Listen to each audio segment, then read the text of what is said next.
అది నిలబెట్టుకునే మనుషులు కదా రాజకీయాల్లో ఉండాలి. మన ఇంటర్వ్యూ మొదలు పెడతాం. ఇది పాడమంటారా? ఇప్పుడు సరదాగా పాడుకునే రోజులన్నీ పోయినాయి. ఇప్పుడంతా కొట్లాడే రోజులు దగ్గర ఉంది. ఇప్పుడు పర్టికులర్గా ఆ బొట్టు అలా పెట్టడానికి కారణం ఏదైనా ఉందండి? మీ నాన్నగారు అంటే మీకు చాలా ఇష్టమని షూటింగ్ టైంలో ఉన్నప్పుడు నాన్నగారు కాలం చేశారని. దేవాలయం షూటింగ్ చేస్తున్నాం. సో అక్కడ ఫాదర్కి చితి పెట్టడం సీన్ నేను ఆ సమయంలో ఏంటంటే ఇక్కడ సో ఇంకా అలాగా ఆయన చనిపోవడం జరిగింది. అయితే నిప్పురవ్వ సినిమా తర్వాత మళ్ళీ బాలకృష్ణ గారితో చేయకపోవడానికి అంటే తర్వాత స్టోరీ ఏమి సెట్ కాలేదంటారా? తర్వాత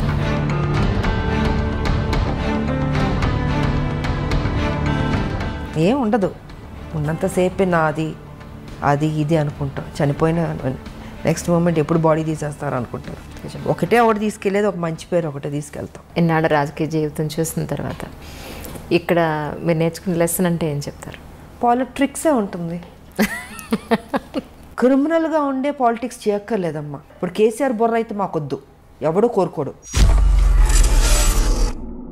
సూర్యకాంతం గారి క్యారెక్టర్ చూసి అమ్మో సూర్యకాంతం గారు అని భయపడేవాళ్ళం.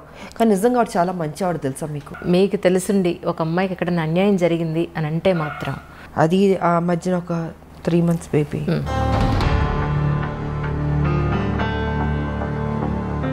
సమాజం పాడైపోయిందమ్మా. చాలా బాగా. అంటే తల్లి తెలంగాణ పార్టీ ఎందుకు పెట్టాలనిపించింది? ఎందుకు టీఆర్ఎస్లో విలీనం చేశారు? కొంతమంది నాయకుల వల్ల, నేను పేరు చెప్పుకోదలుచుకోలేదు, వాళ్ళు ముఖ్యమంత్రులు కూడా కావచ్చు ఆ రోజుకి. సో వాళ్ళు ఏంటంటే ఈ తెలంగాణ రావడం వాళ్ళకి ఇష్టం లేదు.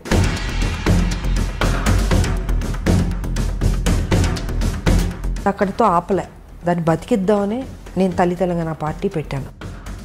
కేసీఆర్కి ఏంటి, ఆయనకి ఈవిడ స్ట్రాంగ్గా వెళ్తుంటే ఒక మహిళగా ఈవిడ రేపు బలపడిపోతే నేను వెనక్కి ఆయన అప్కమింగ్ అప్పుడు ఎందుకు లాగేస్తే బెటర్ కదా. ఆయన ఆలోచనలన్నీ నెగిటివ్ ఆలోచన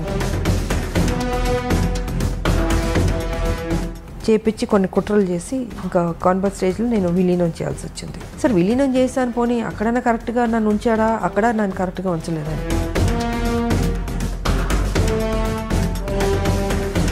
కాంగ్రెస్ ఇస్తున్నాం అని అనౌన్స్ చేసింది. అనౌన్స్ చేసిన నైటే నన్ను సస్పెండ్ చేస్తాడు. ఇంకా హౌస్ స్టార్ట్ అయిపోయింది, స్పీకర్ ఆవిడ వచ్చారు, ముందుకు వెళ్ళాను, దగ్గరికి వెళ్ళి బిల్లు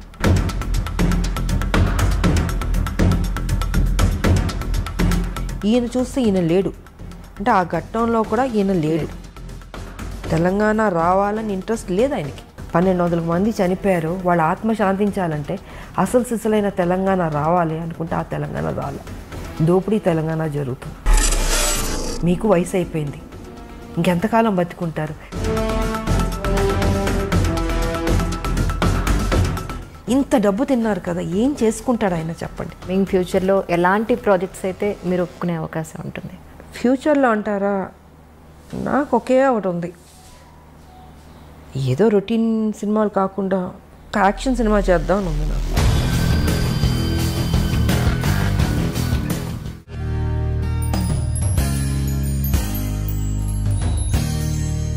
అందరికీ నమస్కారం అండి. ఈరోజు నిజంగా నా గెస్ట్ గురించి ఒక్క మాటలో నేను చెప్పలేను, కానీ ఒక చిన్న మాట చెప్పాలి. ఒక చిన్న పరిచయం, ఏదో ఒక ప్లేస్లో ఒక చిన్న పరిచయం. నిజంగా ఆ గెస్ట్కి నేను ఎప్పటికీ రుణపడి ఉన్నాను. ముందైతే గెస్ట్కి వెల్కమ్ చెప్పేద్దాం. మ్యామ్ నమస్కారం. నమస్తే. మిమ్మల్ని ఇలా కలవడం చాలా సంతోషంగా ఉంది. ఇంకోటి ఏంటంటే ఐ డ్రీమ్లో మీరు మొట్టమొదటిసారిగా మాకు ఇచ్చే first interview. I'm really so excited. మీకు చాలా రుణపడి ఉన్నాను. ఎలా అంటే చాలామంది నాతో అన్నారు, విజయశాంతి గారి దగ్గరికి ఏ ఒక్క లేడీ వచ్చినా సరే ఆవిడ ఒక్కసారి మాట ఇస్తే మాట తప్పరు అని. అందరు ఇలాగ చెప్తారులే అనుకున్నాను. నాది ఒక చాలా చిన్న పరిచయం. యాక్చువల్లీ నేను మీకు గుర్తున్నాను అనుకున్నాను. సరిలేరు నీకెవరు షూటింగ్ అప్పుడు కలిసాం, మీరు నన్ను అడిగారు. Yes ma'am. సో అప్పుడు అడిగింది ఇప్పుడు కుదిరింది. నిజం మ్యామ్. నాకు ఎంత సంతోషం అంటే మా లాక్డౌన్లో మీ డోర్ కొట్టి మ్యామ్ ఇంటర్వ్యూ ఒకసారి గుర్తు చేద్దామని వచ్చానంటే మీరు ఇక్కడి నుంచి అంజలి నువ్వు నాకు గుర్తున్నావు, నేను నీకు ఇంటర్వ్యూ ఇస్తాను, మాట ఇచ్చాను, ఇస్తాను అని అన్నారు. మాట ప్రకారం అలాగే నిలబెట్టుకున్నారు. Thank you. నాకు ఇప్పుడు అనిపిస్తుంది ఏంటి అంటే మీలాంటి వాళ్ళు కదా నిజంగా రాజకీయాల్లోకి రావాలి, మాట ఇచ్చారు అని అంటే అది నిలబెట్టుకునే మనుషులు కదా రాజకీయాల్లో ఉండాలి. But really ma'am such a great meeting with you. Thank you. చాలా చాలా సంతోషంగా ఉంది. అది నేను నా సంతోషం చెప్పలేకపోతున్నా ఒక్క మాటలో. మన ఇంటర్వ్యూ మొదలు పెడతాం ఇలా ఇంటర్వ్యూ మొత్తం పూర్తనే ఉంటారు. Really ma'am, really ma'am. Ma'am actually మీ లైఫ్ని ఒక 3 పార్ట్స్గా తీసుకుంటే, ఒకటి మీ పర్సనల్ లైఫ్, 2 సినీ రంగ ప్రవేశం, 3 రాజకీయ జీవితం. ఈ 3ంటిని ఐ డ్రీమ్లో ఒక బయోగ్రఫీ లాగా కమింగ్ జనరేషన్స్ ఎప్పుడు ఆల్మోస్ట్ యూట్యూబ్లో 100 సంవత్సరాలు ఉంటుందట. సో దీని ఒక బయోగ్రఫీ లాగా తీసుకుని మీ జీవితంలో ఈ 3 ఎలిమెంట్స్లో ఇంపార్టెంట్ ఎలిమెంట్స్ని అలా డీటెయిల్డ్గా తీసుకుందానే ఉద్దేశంతో వచ్చిన కారణం. ఈ అవకాశాన్ని ఇచ్చిన మీకు నిజంగా చాలా చాలా ధన్యవాదాలు. ఒక్కసారి ఇప్పుడు దసరా నవరాత్రులు నడుస్తున్నాయి, చాలా డిఫరెంట్గా పెట్టారు బొట్టు. ఈ బొట్టుకి దసరాకి లేదు, నేను దీక్షలో ఉన్నాను. నేను ఆ పూజ చేస్తున్నాను, నేను నవరాత్రి పూజలు. సో కొన్ని పూజలు అంటే నేను డెఫినెట్గా నేను చేస్తూ ఉంటాను. సో ఇది నవరాత్రి కాబట్టి అమ్మవారికి ఆ దీక్షలో ఇంకా చేస్తున్నాను నేను. ప్రశాంతంగా ఉంటుంది మాకు, అంటే మార్నింగ్ అన్ని పూజలే ఉంటాయి కదా మాకు. గేట్ లోపలికి వస్తుంటేనే గేట్లోకి వస్తుంది ఒక ఫ్లేవర్, ఒక పువ్వుల వాసన, ఒక అగరబత్తి ధూపం. అది ఇల్లంతా మొత్తం పూజలు అగరబత్తులు అన్నీ ఉంటాయి. ఇంకా దేవుడు అంటే ఆ పూజ అంటే ఇంకా దానికి మనం టైం కేటాయిస్తుంటాం. కాకపోతే రాజకీయం మాకు ఉంటుంది, తప్పదు. సో దేవుడికి ఇవ్వాల్సిన సమయం ఆ సమయం నేను ఇచ్చేస్తాను. మార్నింగ్ నేను ప్రశాంతంగా ఉంటుంది ముందు. ఈ అంటే పర్టికులర్గా ఆ బొట్ట అలా పెట్టడానికి కారణం ఏదైనా ఉందా అండి? ఏమో నాకు తెలీదు. దేవుని దండం పెట్టుకుంటా అలా పెట్టేస్తాను అంతే. ఇలా పెట్టాలి అలా పెట్టాలని ఏమి ఉండదు. అది ఆ పూజ చేసినంతసేపు స్వామిలో ఆ లీనమైపోతున్నట్టు ఉంటుంది. సో అది అయిన తర్వాత అమ్మవారి దీవెనలతో బొట్టు అలా పెట్టేసుకుంటాను. మరి అది అంటే సుమంగళీళ్ళు ఎప్పుడు ఇలా పెట్టాలి ఒకటి ఉంటుంది లెక్క. ఇదేమో అమ్మవారిది. అది ఒక్కసారి మీ ఫ్యామిలీ గురించి, అమ్మ నాన్న. ఫ్యామిలీ గురించి చెప్పాలంటే నేను, మా మదరు, మా ఫాదరు, ఒక అన్నయ్య, నలుగురమే. ఫ్యామిలీ పరంగా చూసుకుంటే చాలా పెద్ద ఫ్యామిలీ. బట్ మా మదర్కి ఫాదర్కి నేను మా అన్నయ్య ఆయన జస్ట్ ఒక 2-3 ఇయర్స్ బ్యాక్ చనిపోయారు. సో నేను ఒక్కదానే ఉన్నాను. అండ్ ఇప్పుడు నేను నా భర్త, అంతే, ఇద్దరమే. చిన్న ఫ్యామిలీ ఇప్పుడు. కానీ మీ గురించి తెలుసుకోవాలి ఇంటర్వ్యూ కోసం అన్నప్పుడు నాకు యూట్యూబ్లో చాలా వీడియోలు మీ నాన్నగారు అంటే మీకు చాలా ఇష్టమని, మీరు షూటింగ్ టైంలో ఉన్నప్పుడు నాన్నగారు కాలం చేశారని, దాన్ని అసలు ఆ టైంలో మీరు కళ్ళు తిరిగి పడిపోయారని కూడా కొన్ని వీడియోలో చెప్పడం జరిగింది. ఒక్కసారి నాన్నగారి గురించి తెలుసు. యాక్చువల్గా దేవాలయం షూటింగ్ చేస్తున్నాం, అమరావతి, గుంటూరు నుంచి అమరావతి. సో అక్కడ షూటింగ్ చేస్తుంటే అక్కడ ఏంటంటే ఫాదర్కి చితి పెట్టడం సీను, టి కృష్ణ గారు డైరెక్షన్, దేవాలయం, శ్రవణ్ బాబు గారు. నేను సో అక్కడ ఫాదర్కి చితి పెట్టడం సీన్ నేను వెళ్ళి కూతురు చితి పెడుతుంది. ఆ సమయంలో ఏంటంటే ఇక్కడ చెన్నైలో అప్పుడు మా నాన్నగారు పోవడం జరిగింది. నాకు తెలీదు, చెప్పలే, టి కృష్ణ గారు ఎవరు చెప్పలే. సరే ఈవినింగ్ షూటింగ్ అంతా అయిన తర్వాత ఇన్ఫర్మేషన్ వచ్చింది. ఇప్పుడంటే మనకు సెల్ ఫోన్స్ ఉన్నాయి, అప్పుడంతా ల్యాండ్ లైన్, టైం పట్టేది, దొరికేది కాదు. ఐ థింక్ 6:37కి టి కృష్ణ గారికి వచ్చింది మెసేజ్, ఇలాగా ఫాదర్ పోయారనేసి. సో ఆయన ఏం చేశారంటే పోయారని చెప్పలే నాకు. నైట్ షూటింగ్ ఉండింది, డే అంతా శ్మశానంలో షూటింగు, నైట్ వచ్చి ఈ దశావతారాల పాటలు తీస్తున్నాం అది. సో దానికి నేను డ్రెస్ చేంజ్ చేసుకోవడానికి క్లాసికల్ డ్రెస్ చేసుకుని రెడీ అయ్యి వస్తున్నాను. టి కృష్ణ గారు అన్నారు, ఇలా నాన్నగారికి బాగాలేదంట, బయలుదేరమ్మన్నారు అన్నారు. అంతే చెప్పారు. ఏమైందంటే లేదు బాగాలేదన్నారు, అంతే, టెన్షన్ అవ్వబాకమ్మా, బాగాలేదన్నారు అన్న. సరే ఆల్మోస్ట్ అన్ని ట్రైన్లు వెళ్ళిపోయినాయి. నైటు అంటే అమరావతి నుంచి గుంటూరుకు రావాలి కదా, వచ్చేటప్పటికి 11-12 అయినట్టుంది నాకు. ఇంకా 12 లాస్ట్ ఒక ట్రైన్ ఉండింది, ఆ ట్రైన్ పట్టుకుని నేను చెన్నైకి వచ్చాను. చెన్నైకి వచ్చి ఇంటికి వచ్చి చూసేటప్పటికి నాన్నగారు పడుకుని ఉన్నారు. నాకేం అర్థం కాలే, అట్లా టోటల్గా అప్సెట్ అయిపోయి మదర్ అక్కడ కూర్చున్నారు. ఆవిడ ఏడుస్తుంది, నాకేం అర్థం కావట్లేదు. ఎందుకంటే మా నాన్నగారు అంటే చాలా ఇష్టం నాకు నిజంగా. సో ఇంకా అలాగా ఆయన చనిపోవడం జరిగింది. అండ్ దాని తర్వాత మళ్ళీ 1 year గ్యాప్లో మా మదర్ పోయారు. అంటే ఒక దెబ్బ మీద ఇంకొక దెబ్బ. ఆ ఏజ్ చిన్నపిల్లని ఏం తెలుస్తుంది మనకి, తల్లిదండ్రులు ఉండాలని కోరుకుంటాం. అలాంటిది నాన్నగారు ఎన్నో కళ్ళుగా అన్నారు నా కూతురు పెద్ద స్టార్ అవ్వాలి అనేసి. సో ఆ టైం అప్కమింగ్ స్టేజ్ అప్పుడంతా. ఆ సమయంలో ఆయన లేకపోవడం అన్నది పెద్ద సెట్ బ్యాక్ నాకు, నా జీవితంలో పెద్ద బ్లో నాకు.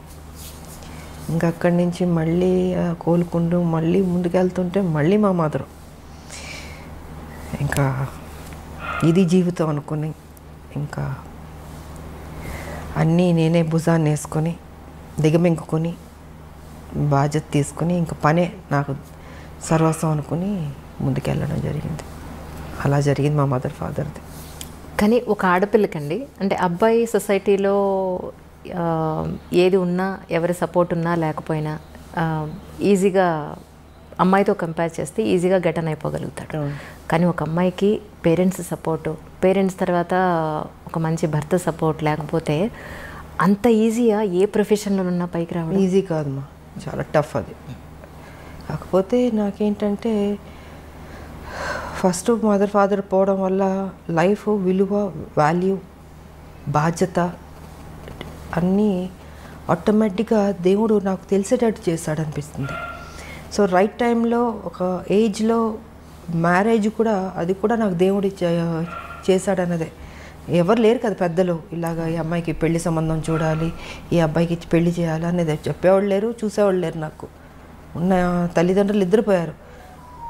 నాకు తెలియకుండా నా లైఫ్లో నా భర్త ఆయన రావడం, కలవడం, అనుకోవడం, పెళ్లి చేసేసుకో, ఆల్ ఆఫ్ సడన్ అన్నీ 6 to 7 monthsలో జరిగిపోయినాయి.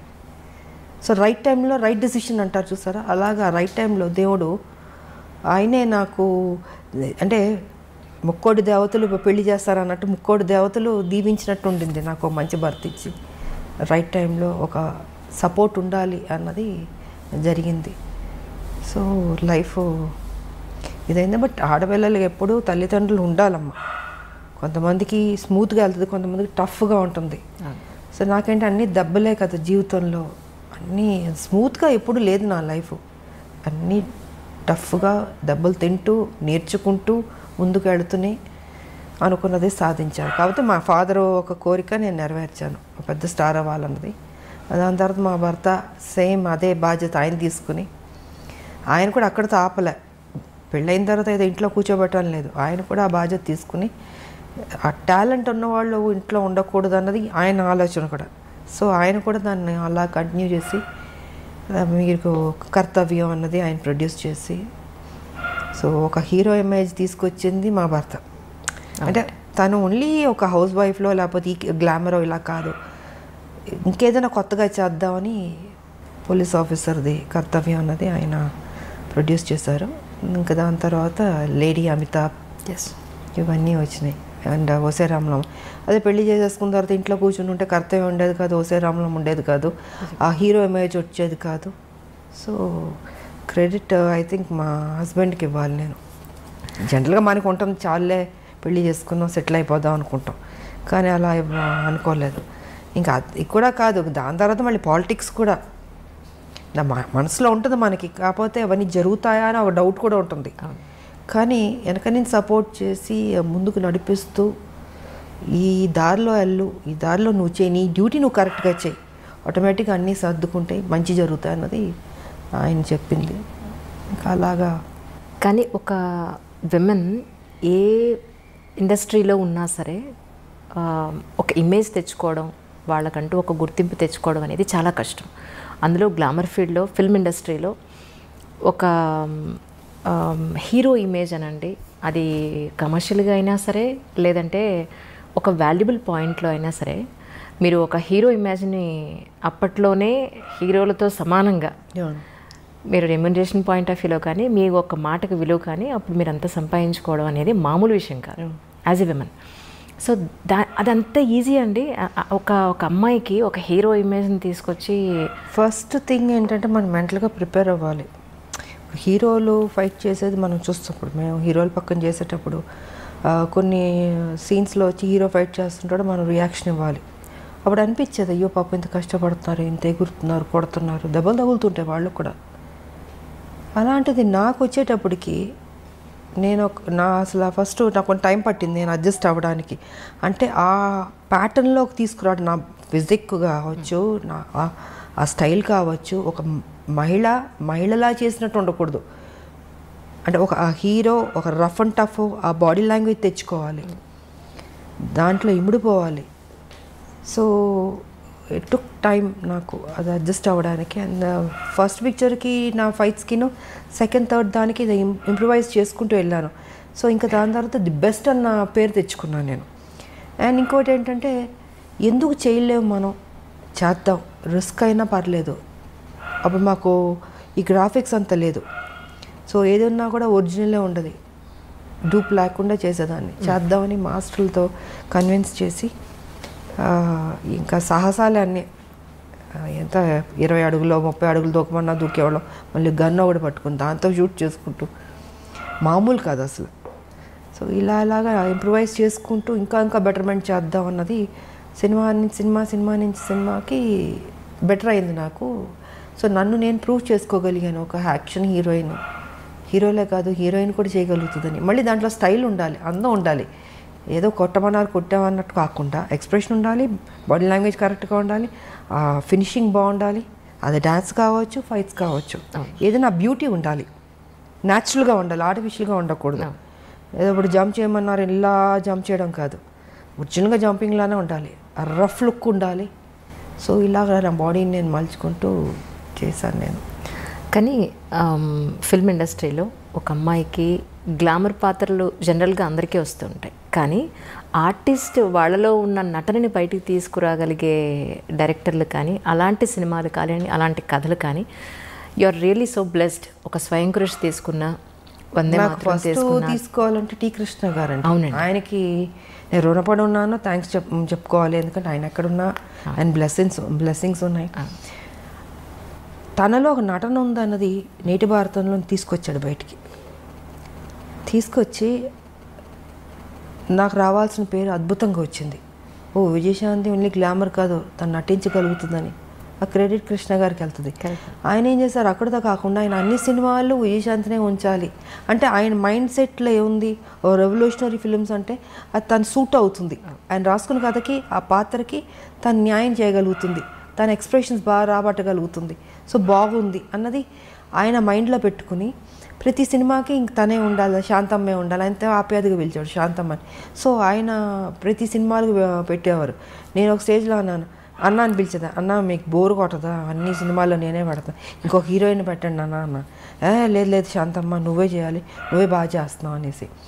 ఒక స్టేజ్లో అయితే ప్రతిఘటన అయితే నేను అన్నాను, కథ విన్నాను బాగుంది, బట్ నాకు డేట్లు కుదరలేదు, టోటల్గా బిజీగా ఉన్నాను. అప్పుడు అన్నాను, అన్న కుదరట్లేదు అంటే నువ్వు చేయాలి, ఇది నువ్వు చేయకపోతే నేను చెయ్యను, భీష్మించి కూర్చున్నాడు ఆయన. ఇంకా ఏంటంటే ఆఖరికి అందరు ప్రొడ్యూసర్ని రిక్వెస్ట్ చేసి 1 నెల నాకు ఇవ్వండి అని 1 మంతే నాకు వెళ్ళాను, వైజాగ్ వెళ్ళి కంప్లీట్ చేసుకుని వచ్చేసాను. సో అంటే నేను చేయలేను అనుకున్నది దేవుడు కూడా అక్కడ కూడా నువ్వే చేయాలన్నట్టు చేయించాడు. అదొక మలుపు. మళ్ళీ సూపర్ స్టార్ అన్నది ప్రతిఘటనతో స్టార్ట్ అయింది నాకు ఆ టైటిల్. కానీ అప్పట్లో ప్రతిఘటన అంటే ఒక రెవల్యూషన్ తీసుకొచ్చి, అసలు యాక్చువల్గా చాలా చిన్నమ్మాయి నేను. ఎగ్జాక్ట్లీ అందరూ ఏమన్నారంటే అదేంటి కృష్ణ మరీ చిన్నపిల్లతో యాక్ట్ చేపిస్తున్నావు, ఒక లెక్చర్ క్యారెక్టర్ అంటే ఒక 30 ఏళ్ళు 40 ఏళ్ళు ఊహించుకుంటారు, బట్ ఆల్మోస్ట్ చాలా యంగ్ నేను. అంటే అందరూ క్రిటిసైజ్ చేశారు, అదేంటది ఆవిడ మరీ చిన్నపిల్ల ఉంది, చేయగలుగుతుందా, చేయలేదు, తప్పు చేస్తున్నావు, డెసిషన్ రాంగ్ అవుతుంది అని కృష్ణ గారితో. అంటే నాకు తెలుసు ఏం చేయించాలని కొంచెం గెటప్ అంతా వేసి 3 వేసి కొంచెం పెద్ద అమ్మాయిలా కనపడేటట్టు చేసి నేను కూడా ఛాలెంజ్గా తీసుకున్నాను. ఎప్పుడైతే క్రిటిసైజ్ చేశారో నువ్వు చేయలేవేమో అని, ఎందుకు చేయలేను, నన్ను ఎప్పుడు అలా అంటే నేను ఊరుకోలేను, ఇంక దాన్ని ఛాలెంజ్గా తీసుకుంటాను. ఇంక తీసుకుని సో కృష్ణ గారు పట్టుబట్టడం, నేను ఆ ఛాలెంజ్గా తీసుకోవడం, అది అద్భుతంగా సక్సెస్ అయింది. అది మలుపు తిరిగింది నా లైఫ్ దాంతో. మీలో నటనని బయటికి తీసుకొచ్చింది ఒక మాస్. అందరూ గ్లామర్ని చూస్తే ఆయన మాత్రం మీలో ఉన్న అంతే. ఫస్ట్ కృష్ణ గారికి క్రెడిట్ వెళ్తుంది. దాని తర్వాత మిగతా వాళ్ళందరూ మంచి డైరెక్టర్లు, గొప్ప డైరెక్టర్లు పనిచేస్తారు, బట్ డిఫరెంట్ క్యారెక్టర్స్. బట్ ఆ అమ్మాయిలో ఆ టాలెంట్ ఉన్నదని తీయాలి కదా ఎవరో ఒకళ్ళు, అది టి కృష్ణ గారు. అవును. కానీ ఒక ఆర్టిస్ట్కి తన జీవితం మొత్తం మీద చూసుకుంటే మహా అయితే ఒక 2, 3 దొరుకుతాయేమో అలాంటి రేర్ కదా. కానీ మీ విషయంలో ఒక పెద్ద లిస్టే ఉందండి. నిజంగా నేను ప్రిపేర్ చేసుకున్నాను, చదవండి లిస్ట్. అసలు మామూలు కాదు. మీరు టి కృష్ణ గారితో చేసిన సినిమాల దగ్గర నుంచి టి కృష్ణ గారితో దగ్గర మీరు 6 సినిమాలు కంటిన్యూస్గా చేశారు. అన్నింటికన్నా మించి అసలు మీరు చేసిన సినిమాలన్నింటిలో అద్భుతమైన ఆర్టిస్ట్ని బయట తీసుకొచ్చిన సినిమాలంటే 10ల సంఖ్యలో ఉన్నాయి. ఎవరికన్నా 3, 4 చెప్పుకోవడానికి ఉంటాయి అసలు. అలాంటిది యూఆర్ రియల్లీ బ్లెస్డ్ అండి నిజంగా. అది మా అందరూ దేవుడు ఎందుకో నా మీద కొంచెం ప్రేమ ఎక్కువైనట్టుంది, అందుకే అంత మంచి చేశాడు నాకు. మనసు మంచిది కాబట్టి మంచిగా జరుగుతుంది. నిజంగా నేను ఎప్పుడు ఎవరి గురించి చెడుగానో నాకు అనవసరం.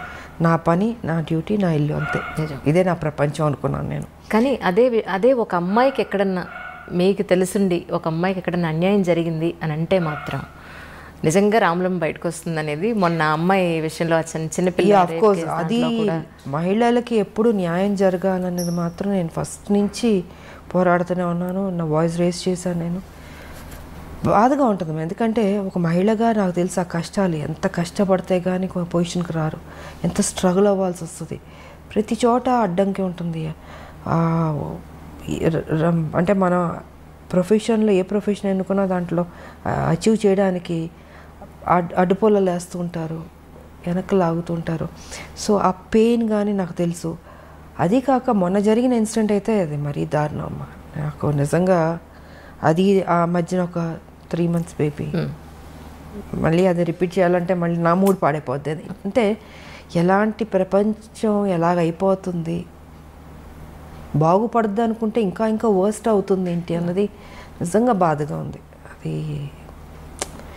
తెలియదు మరి మారాలమ్మా. అదే మొన్న చాలా రోజుల తర్వాత మీరు ఆ ఇష్యూ గురించి ఆ శవం అతనిది కాదు, మీరు అసలు ఏం చేశారో చెప్పండి అని డిపార్ట్మెంట్ వాళ్ళు. బికాస్ ఫస్ట్ లేదంటారు, కాస్త ఉందంటారు. అంటే ఒక వ్యక్తిని పట్టుకోవడానికి ఎందుకు ఇంత గేమ్ అనేది నేను చెప్పదలుచుకుంది ఆ రోజు. అని నిజంగా నడి రోడ్డు మీద చంపాలి వాడిని, అంత కోపం వచ్చింది నాకు. సరే ఇంకా వీళ్ళు చేసే పోలీసులు చేసే గేమ్ అన్నీ చేస్తుంటారు, ఎన్కౌంటర్లు చేస్తారు, అన్నీ చేస్తారు. బట్ ఏదైనా అది కరెక్ట్ కాదమ్మా. అది వాళ్ళకి ఎలా వస్తుంది ఈ ఆలోచన తెలియట్లేదు నాకు. పాప ఆ తల్లిదండ్రులు నిజంగా ఆ తల్లి నేను ఓదార్చలేకపోయినా, ఆవిడ కంటిన్యూస్ ఏడుస్తూనే ఉంది. ఆ పెయిన్ ఎంత ఉంటుందమ్మా నిజంగా, చాలా బాధ వేసింది నాకు. అండ్ నాకు వచ్చిన కోపాన్ని వాడిని అక్కడే పట్టుకుని కొడదామా చంపుదామా అని అంత కోపం వచ్చింది నాకు నిజంగా. అసలు ఆ చంటి బిడ్డ ఎంత ముద్దుగా ఉంది ఆ పాప. నిజమా? వాడికి ఒక బిడ్డ ఉన్నట్టుంది. ఐ డోంట్ నో మరి ఇలా మైండ్లో ఏమైనా దెయ్యం దూరుతుందా, రాక్షసులానో కూర్చుంటారో తెలియదు మరి. సమాజం పాడైపోయిందమ్మా చాలా మ్యామ్. నిజం. మెయిన్ ఈ డ్రగ్స్ వల్ల వాళ్ళు ఏం చేస్తున్నారో వాళ్ళకి తెలియకపోవడం వల్ల గవర్నమెంట్ ప్రతి స్టేట్లో గవర్నమెంట్ చాలా సీరియస్గా తీసుకోవాలి ఈ విషయం మాత్రం.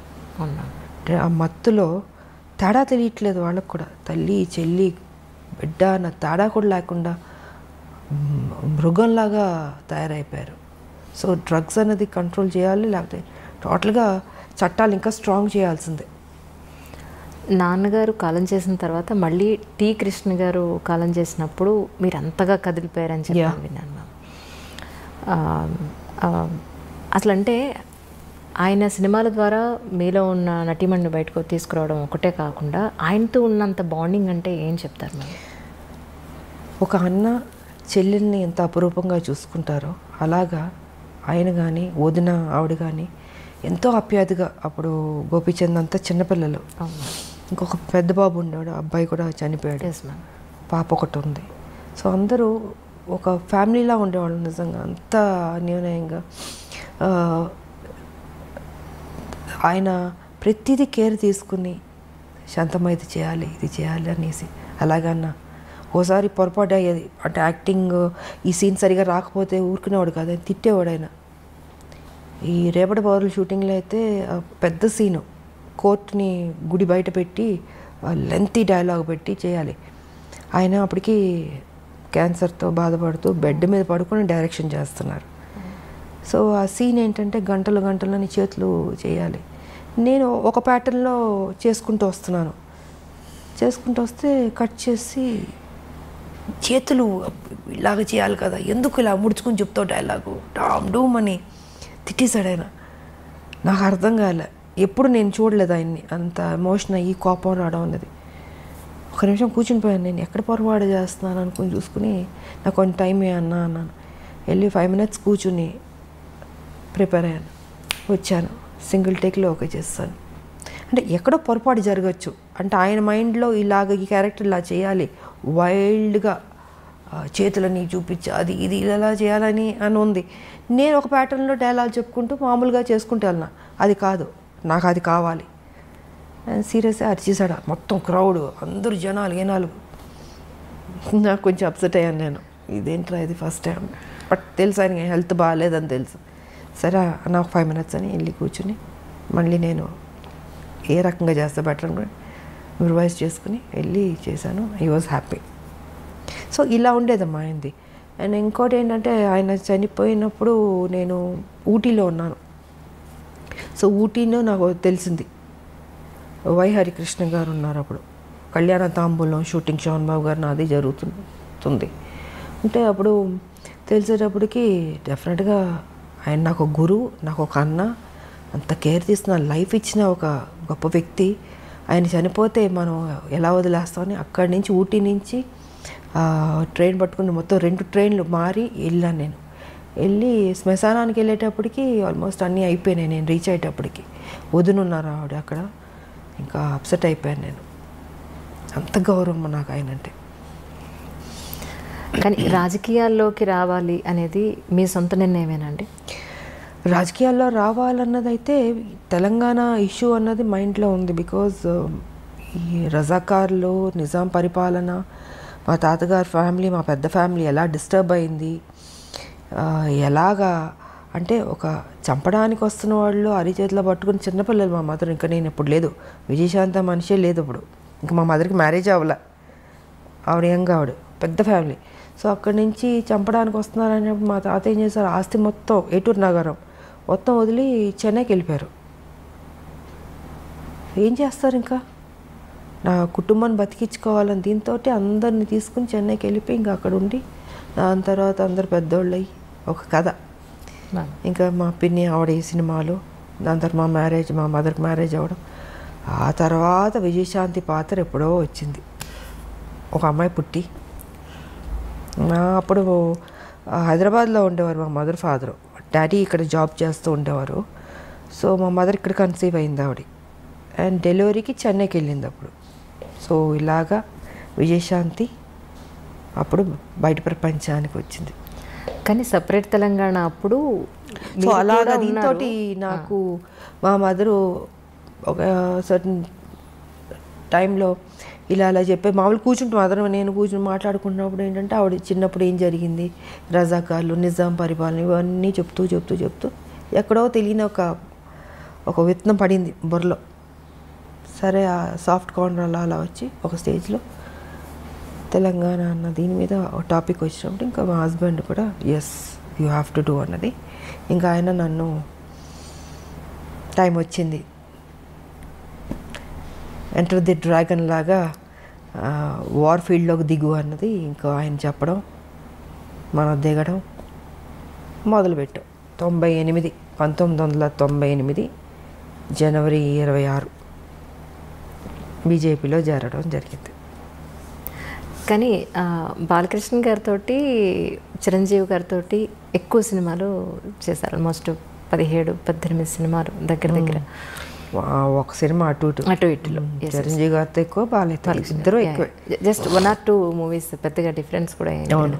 అయితే నిప్పురవ్వ సినిమా తర్వాత మళ్ళీ బాలకృష్ణ గారితో చేయకపోవడానికి అంటే తర్వాత స్టోరీ ఏమి సెట్ కాలేదంటారా? తర్వాత చేయకపోవడానికి కానీ ఎవరితో చేయకపోవడానికి కాదమ్మా, పరిస్థితులను బట్టి ఆ రోజుకి వేరే సినిమాల కమిట్మెంట్లను బట్టి. ఇప్పుడు ఒక సినిమా వచ్చినప్పుడు మనం చేయగలుగుతాం, బాగుంటే చేస్తాం.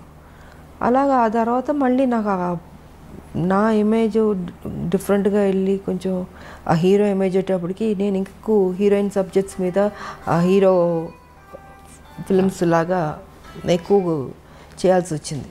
సో కుదరలేదు నాకు, ఇంకా రెమ్యునరేషన్లు పెరిగిపోయినాయి. ఎగ్జాక్ట్లీ. హైయెస్ట్ రెమ్యునరేషన్ తీసేసుకున్నాను.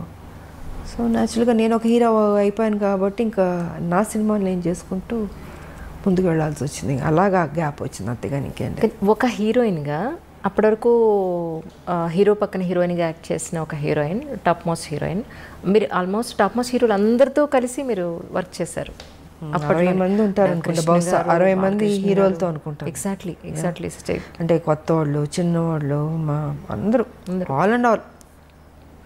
సో అలాంటి ఒక హీరోయిన్ తర్వాత మిమ్మల్ని బేస్ చేసుకుని స్టోరీస్ రావడం అనేది మొదలయ్యేది. దాని తర్వాత అలాంటి హీరోయిన్ని మళ్ళీ ఒక హీరో పక్కన పెట్టడం అని అంటే అది ఆల్మోస్ట్ ఇద్దరు హీరోల బరువు, ఒక మాట చెప్పాలంటే. అది కథాపరంగా కానీ ఆర్థికంగా. అంటే హీరో ఇమేజ్ వచ్చిన తర్వాత కూడా గ్యాంగ్ లీడర్ చేశాను కదా. గ్యాంగ్ లీడర్ చేశాను, మెకానికల్ చేశాను. సో చేశాను నేను, బట్ ఎక్కువ దాని మీద నేను ఫోకస్ పెట్టాను. ఇంకా హీరో ఇమేజ్ ఒకటో రెండో తప్ప, ఇంకా దాని తర్వాత కుదరలే. ఒక హీరోయిన్కి హీరోయిన్ సెంట్రిక్ మూవీస్ రావడం అనేది ఇక అది పీక్ పరాకాష్ట అంటారా మీ ఉద్దేశ ప్రకారం? అంతే కదా. నేనే ఊహించుకోలేదు అసలు నా లైఫ్లో ఇలాగ ఒక హీరో ఇమేజ్ వస్తుంది, నేను యాక్షన్ సినిమాలు చేస్తాను, ఎంత రిస్క్ తీసుకుంటాను, ఎంత హైయెస్ట్ పేడ్ హీరోయిన్ అవుతాను, నేను నా లైఫ్లో నేను ఊహించలేదు. నిజంగా అది గాడ్ గిఫ్ట్ అనే చెప్పాలి. ఇప్పటికి ఇది ఎలా జరిగిందో నేను అనుకుంటాను అప్పుడప్పుడు కూర్చున్నప్పుడు. ఇది నిజమేనా, ఇది ఎంత మాయా ఒక్కోసారి. బట్ అది మాయే, లైఫ్ అంటే మాయే, ఏం ఉండదు. ఉన్నంతసేపే నాది అది ఇది అనుకుంటాం. చనిపోయిన నెక్స్ట్ మూమెంట్ ఎప్పుడు బాడీ తీసేస్తారు అనుకుంటారు. సో ఏది తీసుకెళ్ళాం మనం, ఒకటే తీసుకెళ్ళేది ఒక మంచి పేరు ఒకటే తీసుకెళ్తాం. ఉన్నంత వరకు మంచి చేసామా, ఎగ్జిట్ అయ్యామా, అదే చూసుకోవాలి. 10 మందికి ఉపయోగపడాలి, ఆ హెల్పింగ్ నేచర్ ఉండాలి. ఏది తీసుకెళ్ళినప్పుడు ఎందుకు స్వార్థం ఎందుకు ఉండాలి, ఎందుకు పిసినారులా ఉండాలి? 10 మందికి అన్నం పెట్టండి, కష్టం ఉన్న వాళ్ళని ఆదుకోండి. మీరు చనిపోయేటప్పుడు ఏమో తీసుకెళ్ళరు కదా, మరి ఎందుకు ఆ మెంటాలిటీ ఎందుకు అలా ఉంటుంది మీకు? అది కరెక్ట్ కాదన్నది నేను చెప్పదలుచుకుంది. 10 మందికి ఉపయోగపడి 10 మందికి కష్టంలో ఆదుకున్నా అనుకో, మనం చనిపోయిన తర్వాత అయ్యో మంచోళ్ళ ఆవిడ, మంచిది, మంచి చేసింది, అదొక్కటే తీసుకెళ్తాం. నిజం. మనకు కూడా తృప్తి ఉంటుంది జీవితంలో. బతుకున్నంత వరకు మంచి చేసావు దేవుడా, నాకింత చేస్తావు, నేనేం చేశాను, సమాజానికి ఏం చేశాను అన్నది ఉంటుంది కదండి. సో ఆ సమాజానికి ఏం చేయాలన్నది రాజకీయ పరంగా చేయగలుగుతాం, లేదా సోషల్ వర్క్ చేయగలుగుతాం. సోషల్ వర్క్ చేశాను, రాజకీయ పరంగా నేను చేసుకుంటూ వెళ్ళాను. బట్ దాని పెద్ద ఆర్భాటంగా పబ్లిసిటీలు చేసుకుని నాకు నచ్చదు. మొన్న కూడా మీ పుట్టినరోజు నాడు ఎంతమంది వచ్చారు మ్యామ్ ఆ రోజు? నేను చెప్పాను, నేను చూపించుకోను. అవును, నాకెందుకు నాకు అది పబ్లిసిటీ చేస్తుంటే నువ్వు నిజంగా సేవ చేసినలాగా ఉండదు, స్వార్థం కోసం అన్నట్టు ఉంటుంది. సో అందుకే వదిలేయండి, నాకు తోచింది నేను చేసుకుంటూ వెళ్ళిపోతుంటాను అన్నది నా ఆలోచన విధానం. తల్లి తెలంగాణ పార్టీ కింద మీరు చాలా వైద్య సేవలు కూడా అందించారు అప్పట్లో. సో దాని గురించి కూడా ఎక్కడ మీరు ఎప్పుడూ చెప్పుకోలేదు. అదే నేను చెప్పనమ్మా, చదివించే వాళ్ళని చదివిస్తాం, ఇంకా ఆర్థిక పరంగా అందిస్తాం, ఇవి చాలా రకరకాలు ఉంటాయి, మళ్ళీ చెప్పుకోవడం ఎందుకు వేస్ట్. సో నాకు తృప్తి, నా జీవితంలో ఇది ఒక మంచి చేస్తాను, ఒక చిన్న సాటిస్ఫాక్షన్. నాకు ఎవరికైనా ఏదైనా చేస్తే ఎందుకో తెలియదు, ఒక ఆనందం వస్తుంది. నాకు చేసుకోవడం కన్నా ఎదుటోళ్ళు చేస్తే సంతోషపడతాను నేను. సో నా లైఫ్ పద్ధతి అది. అంటే చాలామంది విమర్శకులు అనండి, లేదా మీ గురించి తెలుసుకోవాలనుకునేవాళ్ళనండి, తల్లి తెలంగాణ పార్టీ ఎందుకు పెట్టాలనిపించింది, ఎందుకు టీఆర్ఎస్లో విలీనం చేశారు అని అంటే ఎందుకు పెట్టాలంటే ఆ రోజుకున్న పరిస్థితి ఏంటంటే, ఒక మహిళగా ఇది నా బరువు, నా భుజాన్ని వేసుకున్నాను. నా మెంటాలిటీ ఏంటంటమ్మా, ఒక ఇష్యూ నేను టేకప్ చేస్తే అది అచీవ్ చేసి దాంట్లో సక్సెస్ చూసే వరకు నేను నిద్రపోను. దానివల్ల నేను ఎంత కోల్పోతున్నానో సిద్ధపడతాను. ఆర్థిక పరంగా కావచ్చు, లేకపోతే నా కెరియర్ పరంగా కావచ్చు, ఏది కోల్పోయినా పర్లేదు, కానీ నేను అనుకున్నది సాధించాలి అన్న ఒక లక్ష్యంతో నేను తెలంగాణ ఇష్యూని టేకప్ చేశాను. సో 98 నేను బీజేపీతో బీజేపీలో నేను జాయిన్ అయినప్పుడు తెలంగాణ కోసమే వచ్చాను. ఆ రోజు కూడా నాకు ఆఫర్స్ కానీ కంటెస్ట్ చేయమన్నా కానీ, లేకపోతే ఆ రోజు అధికారంలోకి వచ్చింది బీజేపీ, నేను మంత్రిని అయి ఉండేదాన్ని. నాకు లేనిది లేదు, అన్నీ ఉన్నాయి, నాకు అన్నీ ఆఫర్స్ చేశారు. కానీ ఇది కాదు కదా, ఒక ఉద్యమం, ఒక తెలంగాణ స్టేట్ అన్నది చాలా పెద్ద విషయం. అది ఒక మహిళగా నేను అది ఉన్నది ఆల్రెడీ ఉంది, దాన్ని బతికిద్దాం, దాన్ని తీసుకొద్దాం బయటికి, దాన్ని అచీవ్ చేద్దాం అన్న దీంతో ఆ రోజు నేను ఆ నిర్ణయం తీసుకుని చేసుకుంటూ వచ్చాను. కానీ ఒక సందర్భంలో ఏంటంటే కొంతమంది నాయకుల వల్ల, నేను పేరు చెప్పుకోదలుచుకోలేదు, వాళ్ళు ముఖ్యమంత్రులు కూడా కావచ్చు ఆ రోజుకి. సో వాళ్ళు ఏంటంటే ఈ తెలంగాణ రావడం వాళ్ళకి ఇష్టం లేదు. సో దీనివల్ల నేను ఆ రోజుకి ఉన్న పరిస్థితికి నేను పార్టీ విడిచి బయటకు రావాల్సి వచ్చింది. చెప్పాలంటే కూడా చెప్పచ్చు, it's because of TDP. Chandrababu గారు ఆ రోజు పరిస్థితిలో వాళ్ళు అలయన్స్లో ఉన్నారు అందరూ. వాళ్ళు ఏంటంటే ఒప్పుకోవట్లేదు. ఇప్పుడు ఇవాళ మనకి మోడీ గారికి ఉన్న మెజారిటీ, ఫుల్ మెజారిటీ అప్పుడు లేదు. Number of alliance partners, ADMK కావచ్చు, డిఎంకే కావచ్చు, మన అదేంటి టీడీపీ కావచ్చు, ఇలా నెంబర్ ఆఫ్ పార్టీస్ ఉంది. కాబట్టి అదేంటంటే అవుట్ ఆఫ్ ద వే వెళ్ళి ఇవ్వాలి. ఫుల్ మెజారిటీ వచ్చి ఉంటే ఇచ్చేసేవాళ్ళు, కానీ రాలే. మిగతా అలయన్స్ పార్టీల మీద ఉండాల్సి వచ్చింది వాళ్ళ సపోర్ట్తో. అప్పటికీ నేను ఫైట్ చేశాను, మ్యాక్సిమం నేను ఫైట్ చేశాను.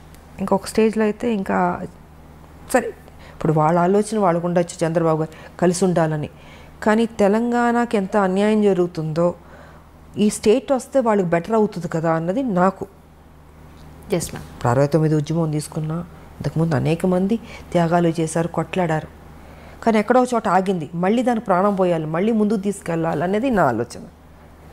సో నేను ఆ రోజుకి మ్యాక్సిమం నేను కొట్లాడితే వాళ్ళు అది జరగనివ్వకుండా అడ్డుపడడం వల్ల ఇంకేదో కుదరదేమో అనేసి ఇంకప్పుడు పార్టీ నుంచి బయటకు రావాల్సి వచ్చింది. వచ్చి అది అక్కడితో ఆపలే, దాన్ని బతికిద్దామని నేను తెలంగాణ పార్టీ పెట్టి ప్రతి ఇష్యూ మీద కొట్లాడాను. నేను 4.5 years నడిపాను, 2009 వరకు సో 2009 వరకు ఉన్నప్పుడు అప్పుడు టీఆర్ఎస్ వాళ్ళు వచ్చి నన్ను బతిమలాడి రమ్మని, అసలు ఆలోచన లేదు నాకు, అసలు టీఆర్ఎస్లో వెళ్ళాలి లేదు.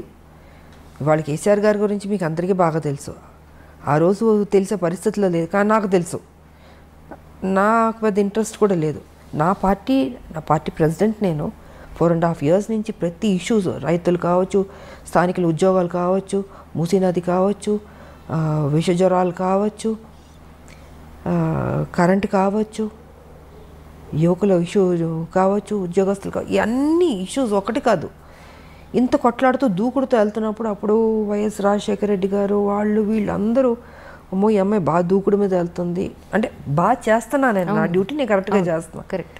సో ఓ పక్కన మెచ్చుకునేవారు, బయట మెచ్చుకునేవారు. బట్ ఈ అమ్మాయి దూకుడు మీద వెళ్తే ఇంకా స్ట్రాంగ్ అయిపోతుంది, బలపడకూడదు అని కొంతమందికి ఉండొచ్చు. సో కేసీఆర్కి ఏంటి, ఆయనకి ఈవిడ స్ట్రాంగ్గా వెళ్తుంటే ఒక మహిళగా ఈవిడ రేపు బలపడిపోతే నేను వెనక్కి అయిపోతానేమో. అప్పుడు ఈ వాజ్ సో ఆయన అప్కమింగ్ అప్పుడు పార్టీ పెట్టుకుని 2001లో. సో ఈ అమ్మాయి ఇంత బోల్డ్గా వెళ్తుంది కదా, ఎందుకు లాగేస్తే బెటర్ కదా, ఆయన ఆలోచనలన్నీ నెగిటివ్ ఆలోచనలు. నాకు కొంతవరకు అర్థమైపోయింది ఈయన కరెక్ట్గా ఉండడని. బట్ ఈయన ఏంటంటే మనుషులు కబురు పెట్టి, జయశంకర్ గారు మేధావులు వాళ్ళతో వీళ్ళతో ఏంటంటే మర్జ్ చేయమని నా మీద ఫోర్స్ పెట్టేవారు. నేను ఎందుకు అంటాను, రెండు ఒక కాజ్ మీద వెళ్తున్నప్పుడు మీరు తెలంగాణ కోసం, నేను తెలంగాణ కోసం. మీరు ఇప్పుడు వచ్చారు, నేను 98 నుంచి నేను మొదలు పెట్టాను. సో ఇద్దరం కలిసి ఉద్యమాలు చేద్దామండి, నేను ఎందుకు నా పార్టీ మీ దాంట్లో విలీనం చేయాలి. ఆయన ఏంటంటే డొంక తిరుగుడు తిప్పి మిగతా మేధావులతోటి, జయశంకర్ గారితో అందరి మీద ఇలా కాదు ఇలా బాగుంటుంది, ఇలా కాదు ఇలా బాగుంటుంది అనేసి చాలా డిస్కషన్స్ జరిగినాయి. ఇంకా ఆఖరికి ఏం తీసుకొచ్చాడంటే ఇంక మనం ఏదో కరెక్ట్ కాదు వాళ్ళే కరెక్ట్ అన్న ఫీలింగ్తో చేపించి కొన్ని కుట్రలు చేసి ఇంకా కాన్ఫరెన్స్ స్టేజ్లో నేను విలీనం చేయాల్సి వచ్చింది. లేకపోతే విలీనం చేసి ఉండేది అది కాదు. సార్ విలీనం చేశాను, పోనీ అక్కడైనా కరెక్ట్గా నన్ను ఉంచాడా, అక్కడ నన్ను కరెక్ట్గా ఉంచలేదు ఆయన. జేరన్ దగ్గర నుంచి నన్ను సస్పెండ్ చేసి బయటకు పంపించే వరకు ఇదే టెన్షన్ నాకు. నేను ఎంపీగా పోటీ చేసినప్పుడు కూడా నన్ను ఓడగొట్టాలని చూశాడు ఆయన. బట్ లక్కీగానే గెలిచాను నేను. సో గెలిచిన తర్వాత వెంటనే మళ్ళీ ఏదో ఒక నిందేయడం, ఒక సాకు చూపించడం, దాంతో నాతో మాట్లాడడం మానేశారు. 6 months ఎంపీగా గెలిచిన తర్వాత 6 months అని దూరం పెట్టాడు, మాట్లాడలే. నా కాన్స్టిట్యున్సీ పనులు నేను చేసుకున్నాను. మళ్ళీ ఈయన నిరాహార దీక్ష చేపట్టాడు. దాని తర్వాత ఈయన చచ్చిపోతాడేమో నేను మొత్తం ఢిల్లీ వాళ్ళతో మాట్లాడి గవర్నర్తో మాట్లాడి, తివారీ గారు గవర్నర్ అప్పుడు తివారీ గారు ఉన్నారు, సో చిదంబరం గారు ఉన్నారు అప్పుడు, he was home minister. So మిగతా అందరితో మాట్లాడి ఈయన నిరాహార దీక్ష చేస్తున్నారు, ఆయన చనిపోతాడేమో అండి, హెల్ప్ చేయండి ఆయన్ని. అప్పటికి మాటలు లేవు నాకు ఆయనకి. సో ఈ రకంగా చేసాం. అప్పుడు ఆ సందర్భంలో మళ్ళీ ఆయన కలిసి ఆయన హాస్పిటల్లో ఉన్నప్పుడు అప్పుడు మాట్లాడుకోవడం జరిగింది. మళ్ళీ మాట్లాడుకుని మళ్ళీ పార్టీలో మళ్ళీ మామూలైన తర్వాత మళ్ళీ నా మీద అది ఎప్పుడు ఆయన ఒక టైం వెయిట్ చేస్తూ కూర్చున్నాడు, ఈవిడ్ని ఎప్పుడు బయటికి పంపించేద్దామని. సో 2013లో కాంగ్రెస్ ఇస్తున్నాం అని అనౌన్స్ చేసిన నైటే నన్ను సస్పెండ్ చేస్తాడు. మేము ఆ మేడంని విజయశాంతి గారిని మేము సస్పెండ్ చేయలేదు, ఆవిడే పెట్టకుండా మీరు కప్పుకున్నారు అని చెప్పి మీరు యూట్యూబ్లోకి వెళ్ళొచ్చు. అక్కడ మొత్తం మీకు ఇవాళ కేసీఆర్ అసెంబ్లీ సాక్షిగానే అబద్ధాలు చెప్తున్నాడు. సో మీరు యూట్యూబ్కి వెళ్తే కేసీఆర్ 2013లో నన్ను సస్పెండ్ చేసింది ఆల్మోస్ట్ ఆల్ ద ఛానల్స్లో వచ్చింది. నైట్ 12 o'clock అది మీరు చూడొచ్చు. నేను జరిగింది చెప్తా, నాకు అబద్ధాలు చెప్పాల్సిన అవసరం నాకేం లేదు. కేసీఆర్ లాగా ఇవాళ అసెంబ్లీలో నేను 3 ఎకరాలు ఇస్తానని చెప్పి నెక్స్ట్ కట్ చేస్తే నేను అసలు ఆ మాట అన్నే లేదేదో అని చెప్తున్నాడు. యాజ్ అ చీఫ్ మినిస్టర్గా ఆయన ఇంత అసెంబ్లీ సాక్షిగా చెప్పి ఇవాళ లేదు అంటున్నాడంటే ఆయన ఎలాంటి వ్యక్తి మీకే అర్థం కావాలి. సో జరిగింది నేను చెప్తున్నాను. 2013లో నన్ను సస్పెండ్ చేసిన తర్వాత నా కాన్స్టిట్యున్సీలో నేను ఎంపీగానే ఉన్నాను, నా పని చేసుకుంటూ ఉన్నాను. 2014లో పార్లమెంట్లో బిల్లు పాస్ అయింది. అప్పుడు బిల్లు పాస్ అవుతున్నప్పుడు నాకు ఆయనకి మాట్లాడలేదు, కానీ ఆ రోజు ఫస్ట్ టైం నన్ను వచ్చి ఎలా ఉన్నావు విజయ అని ఒకే ఒక మాట అన్నాడు, బాగున్నా అన్న. సో ఫైనల్గా అది ఆ రోజు ఇంకా లాస్ట్ డే. ఇంకా అప్పుడు కాంగ్రెస్ పొన్నం ప్రభాకర్ వీళ్ళందరూ చాలామంది ఉన్నారు. మీరు వస్తారా అన్నాను. నేను ఉంటాను అది అన్నాను. ఇంకా హౌస్ స్టార్ట్ అయిపోయింది, స్పీకర్ ఆవిడ వచ్చారు, ముందుకు వెళ్ళాను, వెల్ దగ్గరికి వెళ్ళి ఇంకా షౌటింగు, మిగతా వాళ్ళు ఆవిడ చదవబోతుంది బిల్లు చదువుతుంటే మిగతా వాళ్ళందరూ అడ్డుపడడం, నేను దూకడం, నేను అది పట్టుకోవడం పేపర్లు చెప్పకుండాను. ఈయన చూస్తే ఈయన లేడు, అంటే ఆ ఘట్టంలో కూడా ఈయన లేడు. తెలంగాణ రావాలని ఇంట్రెస్ట్ లేదు ఆయనకి. ఉంటే ఆ ఒక్క ఎప్పుడు బిల్లు పాస్ అవద్దని కొన్ని కోట్ల మంది ఎదురు చూస్తాం. ప్రపంచం మొత్తం తెలంగాణ వాళ్ళు అక్కడక్కడ ఉంటుంటారు కదమ్మా. సో అన్ని చోట్ల నేను తెలంగాణ వాళ్ళు ఎప్పుడు జరుగుతుందా, ఎప్పుడు బిల్లు పాస్ అవద్దని ఉంటున్నారు. అలాంటి సమయంలో ఈయన అక్కడ కదా ఉండాలి, అక్కడ లేకుండాను బయటికి వెళ్ళిపోయాడు.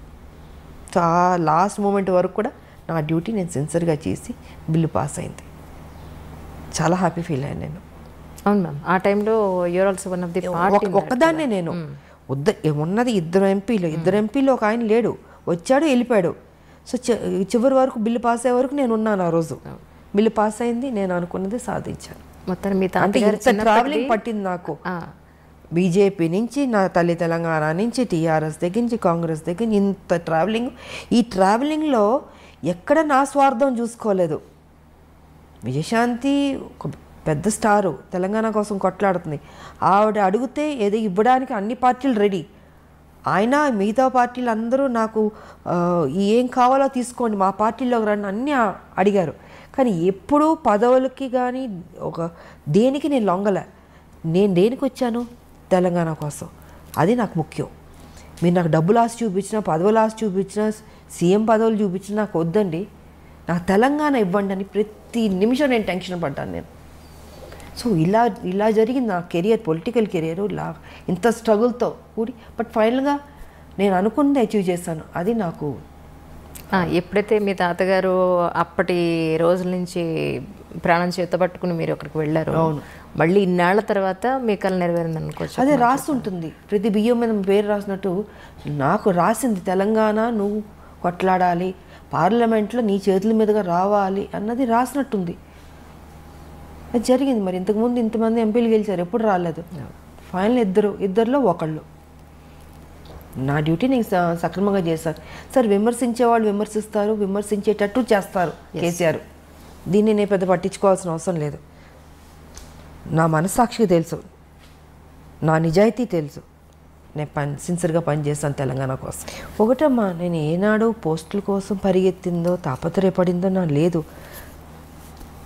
నా ప్రజలకు మేలు జరిగితే చాలు. నన్ను ఏం చేయమంటారు చెప్పండి, నేను చేస్తాను. నా జీవితం అన్యాయం అయిపోయినా పర్లేదు, కానీ నా ప్రజలు 4 కోట్ల ప్రజలు, వాళ్ళకి మేలు జరిగితే చాలు అన్నదే తప్ప ఇంతకాలం ఎన్ని నాకు రెడ్ కార్పెట్లు వేశారమ్మా. మీకు ఏం కావాలో చెప్పండి, మీరు మా పార్టీలో రండి, ఇది ఇస్తా అది ఇస్తా. నమస్కారం కూడా పెట్టాను. నా తెలంగాణ ఇవ్వండి చాలు, ఇంకా అంతకంటే మిమ్మల్ని నేనేం కోరుకోను. నేను నాకు పెద్ద ఆశ లేదమ్మా. డబ్బు అన్నీ చూశాను కదా, ఇంకేముంటుంది. మీరు చెప్పినట్టు నాకేమీ లేదు. నా పిల్లలు కూడా వద్దు అనుకున్నా, అన్నీ వద్దు. తెలంగాణ వస్తే చాలు, 4 కోట్ల మంది బతుకుతే చాలు. సో అలా ఉండింది. అండ్ ఇప్పుడు పార్టీ ఏ బాధ్యత ఇచ్చినా అది నా బాధ్యతగా అనుకుంటాను, నా డ్యూటీగా చేస్తాను నేను. అయ్యో అది పెద్ద పోస్టు, ఇది పోస్టు, నాకేమీ లేదు. ఎంత పెద్ద, ఎందుకంటే ఇంకా పెద్దది హిమాలయ అంత పెద్దది ఇచ్చినా కూడా ఇదే విజయశాంతి, అదే బాధ్యత, అదే సేవ ప్రజలకి. ఎందుకు పిల్లలు లేరు, ఇంక దేనికి నేనేం చేసుకోవాలి? నేను మా హస్బెండ్ ఇద్దరమే తెలంగాణ కోసం అన్నీ పక్కన పెట్టేశాను. సో ప్రజలకు బాగా జరిగింది అనుకో. నా బాధ ఇవాళ ఏంటంటే, ఇంత కష్టపడి తెలంగాణ సాధించాం, 1200 మంది చనిపోయారు, వాళ్ళ ఆత్మ శాంతించాలంటే అసలు సిసలైన తెలంగాణ రావాలి అనుకుంటే ఆ తెలంగాణ రాలే. దోపిడీ తెలంగాణ జరుగుతుంది. ఇది నాకు బాధగా ఉంది. దీని మీద నేను ఫైట్ చేస్తున్నాను. నేను కేసీఆర్ గారు కూడా ఒక్కసారి మేము గుండె మీద చేపెట్టుకుని ఆలోచించండి, మీరు చేస్తుంది రైట్ ఆర్ రాంగా అని. మీకు వయసు అయిపోయింది, ఇంకెంతకాలం బతుకుంటారు? కనీసం మీరు వెళ్ళే లోపల మంచి చేసి వెళ్ళాలన్న ఆలోచన మీకు తట్టట్లేదు కేసీఆర్ గారు. మనం ఎన్ని మాటలు మాట్లాడుకున్నాం తెలంగాణ, ఎన్ని విషయాలు మనం డిస్కస్ చేస్తాం తెలంగాణ. ఇవాళ ఏమైపోయింది? మీకు ఎలా మనసు వస్తుంది ఆ అమాయక ప్రజల్ని మోసం చేయాలని? మీకు దేవుని భక్తి ఉంటుంది. ఒకసారి ఆలోచించండి. ఇంత అబద్ధం, ఇంత మోసం అండి. ఇంత డబ్బు తిన్నారు కదా, ఏం చేసుకుంటాడు ఆయన చెప్పండి? 1,00,000 కోట్ల పైన మీరు తీసుకున్నారు, తెలుసు అందరికీ. ఏం చేసుకుంటారు? ఆల్మోస్ట్ మీరు 70కి వెళ్ళబోతున్నట్టున్నారు. ఏం తినడానికి ఉండదమ్మా, తినేది ఇంతే తింటాం. కానీ మీరు కొంచెం మారండి. నేను అదే అంటున్నా, కేసీఆర్ గారు మీరు ఇప్పుడైనా మారండి. 2 సార్లు మీకు ప్రజలు అవకాశం ఇచ్చారు. ఆ ప్రజలు వాళ్ళ మొహాలు చూడండి. వాళ్ళని చూస్తే మీకు మోసం చేయబుద్ధి అవుతుందా? మీకు తప్పనిపించట్లేదు మీకు నిజంగా? కనీసం ఇప్పుడైనా మారి మంచి చేశాను, ఈ భూమిని విడిచి వెళ్ళండి. మీకు వెళ్ళాల్సిన టైంలో మీరు ఉండండి, 100 ఏళ్ళు బతకండి కాదట్లే, కానీ తప్పు చేసి వెళ్ళొద్దు, మంచి చేసి వెళ్ళండి. ఉద్యమంతో చేసాం మనం, ఆ చిన్న తప్పు కూడా వద్దు, ఆ రిమార్క్ కూడా వద్దు అన్నది నేను ఆయనకి చెప్తున్నాను. నేను ఆయన తీసుకుంటాడని నేను అనుకోవట్లేదు, బట్ నా డ్యూటీ నేను చెప్తున్నాను. ఇప్పుడు ప్రస్తుత తెలంగాణ గవర్నమెంట్కి మీరు ఎన్ని మార్కులు ఇస్తారు? నేను ఇవ్వను. అదే చెప్తున్నాను. ఇప్పుడు ఇంతసేపు చెప్పింది ఆయన మంచి చేస్తుంటే మీరు మంచి చేశారని నేను మెచ్చుకుంటాను.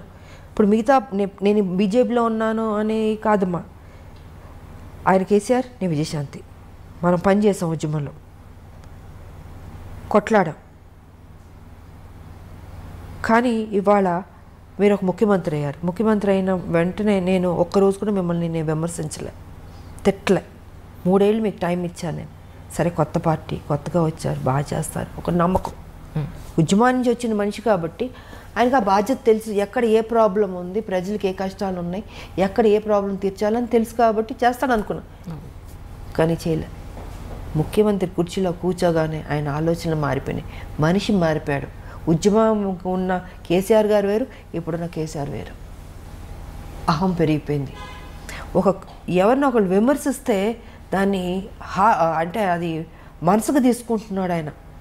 అంటే ఒక వెంజెన్స్ లాగా వాళ్ళ మీద కేసులు పెట్టడం, సంబంధం లేని కేసులు, పాపం ఎంతోమందిని వేధించడం.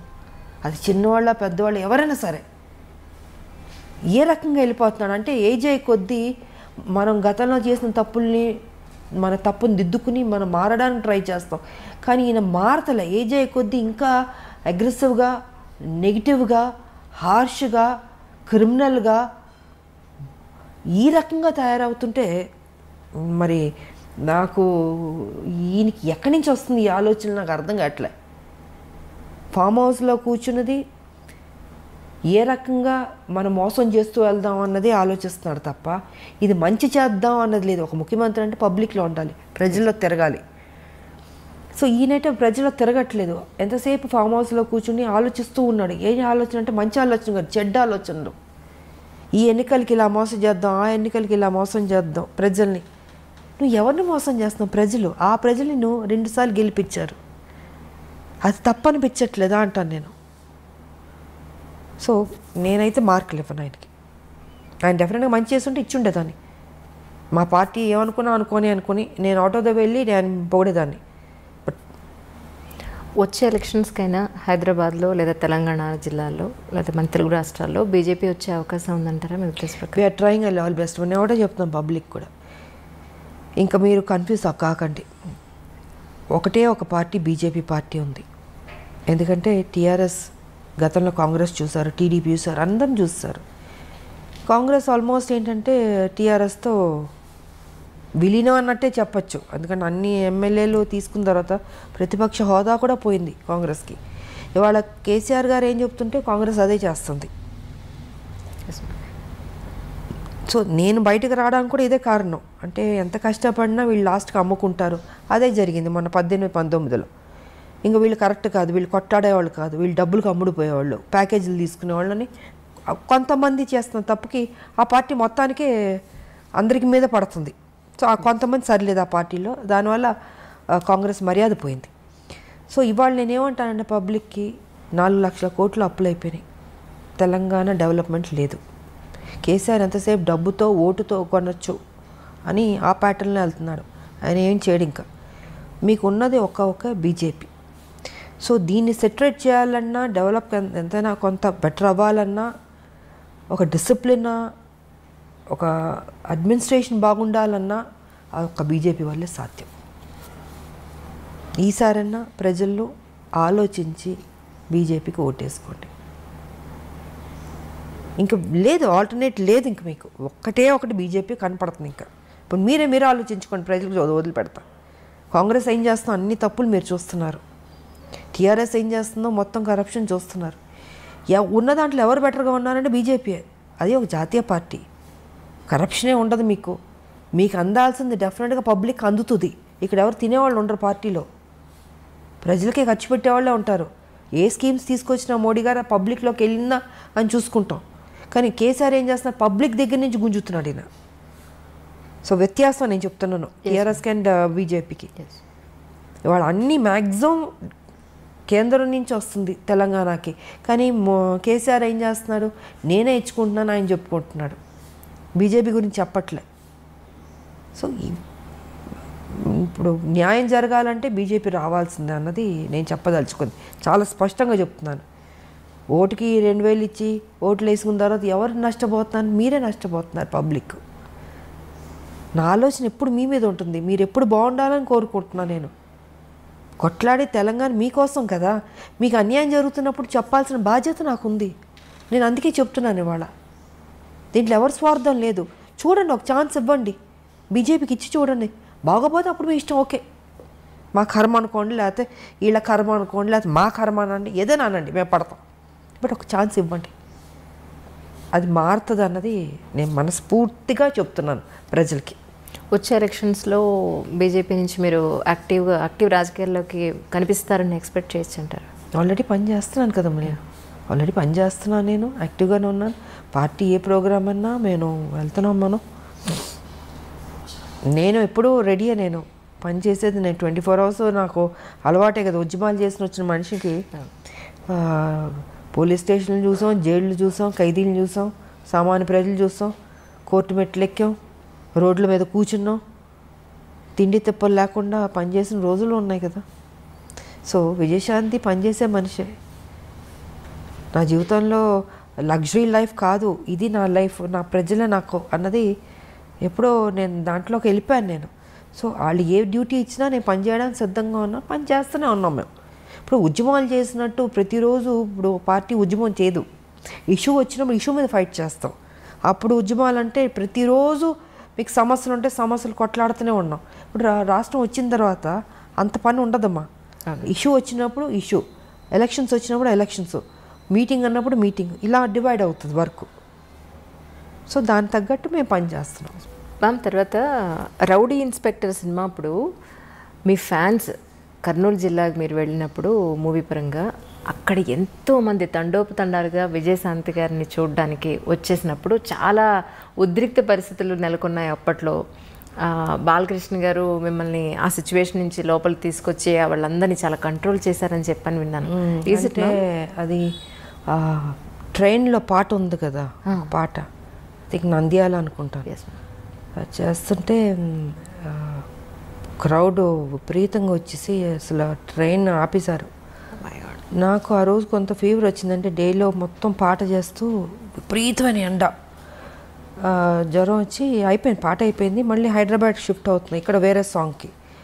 సరే చేస్తుంటే పడుకుంటే ఒకటే అరుపులు, జనాలు భయంకరం, అసలు మామూలు కాదు.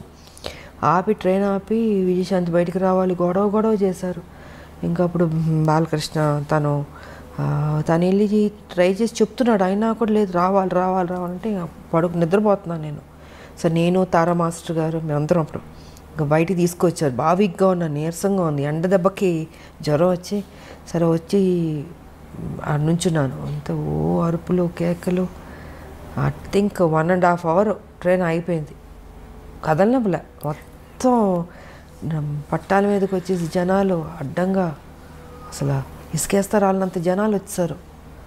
తర్వాత వాళ్ళు హ్యాపీ ఫీల్ అయ్యి అప్పుడు బయలుదేరి గిద్దాలు పగలగొట్టి అబ్బో బీభత్సం అలా జరిగింది. అప్పుడు రీసెంట్గా చిరంజీవి గారు ఆయనతో పాటు కలిసి వర్క్ చేసిన హీరోయిన్స్ అందరినీ ఇన్వైట్ చేశారు. మేమందరం అనుకున్నాం మీరు ఖచ్చితంగా ఉంటారు అందులో అని, కానీ మీరు అందులో నన్ను ఎప్పుడు ఇన్వైట్ చేసింది లేదు.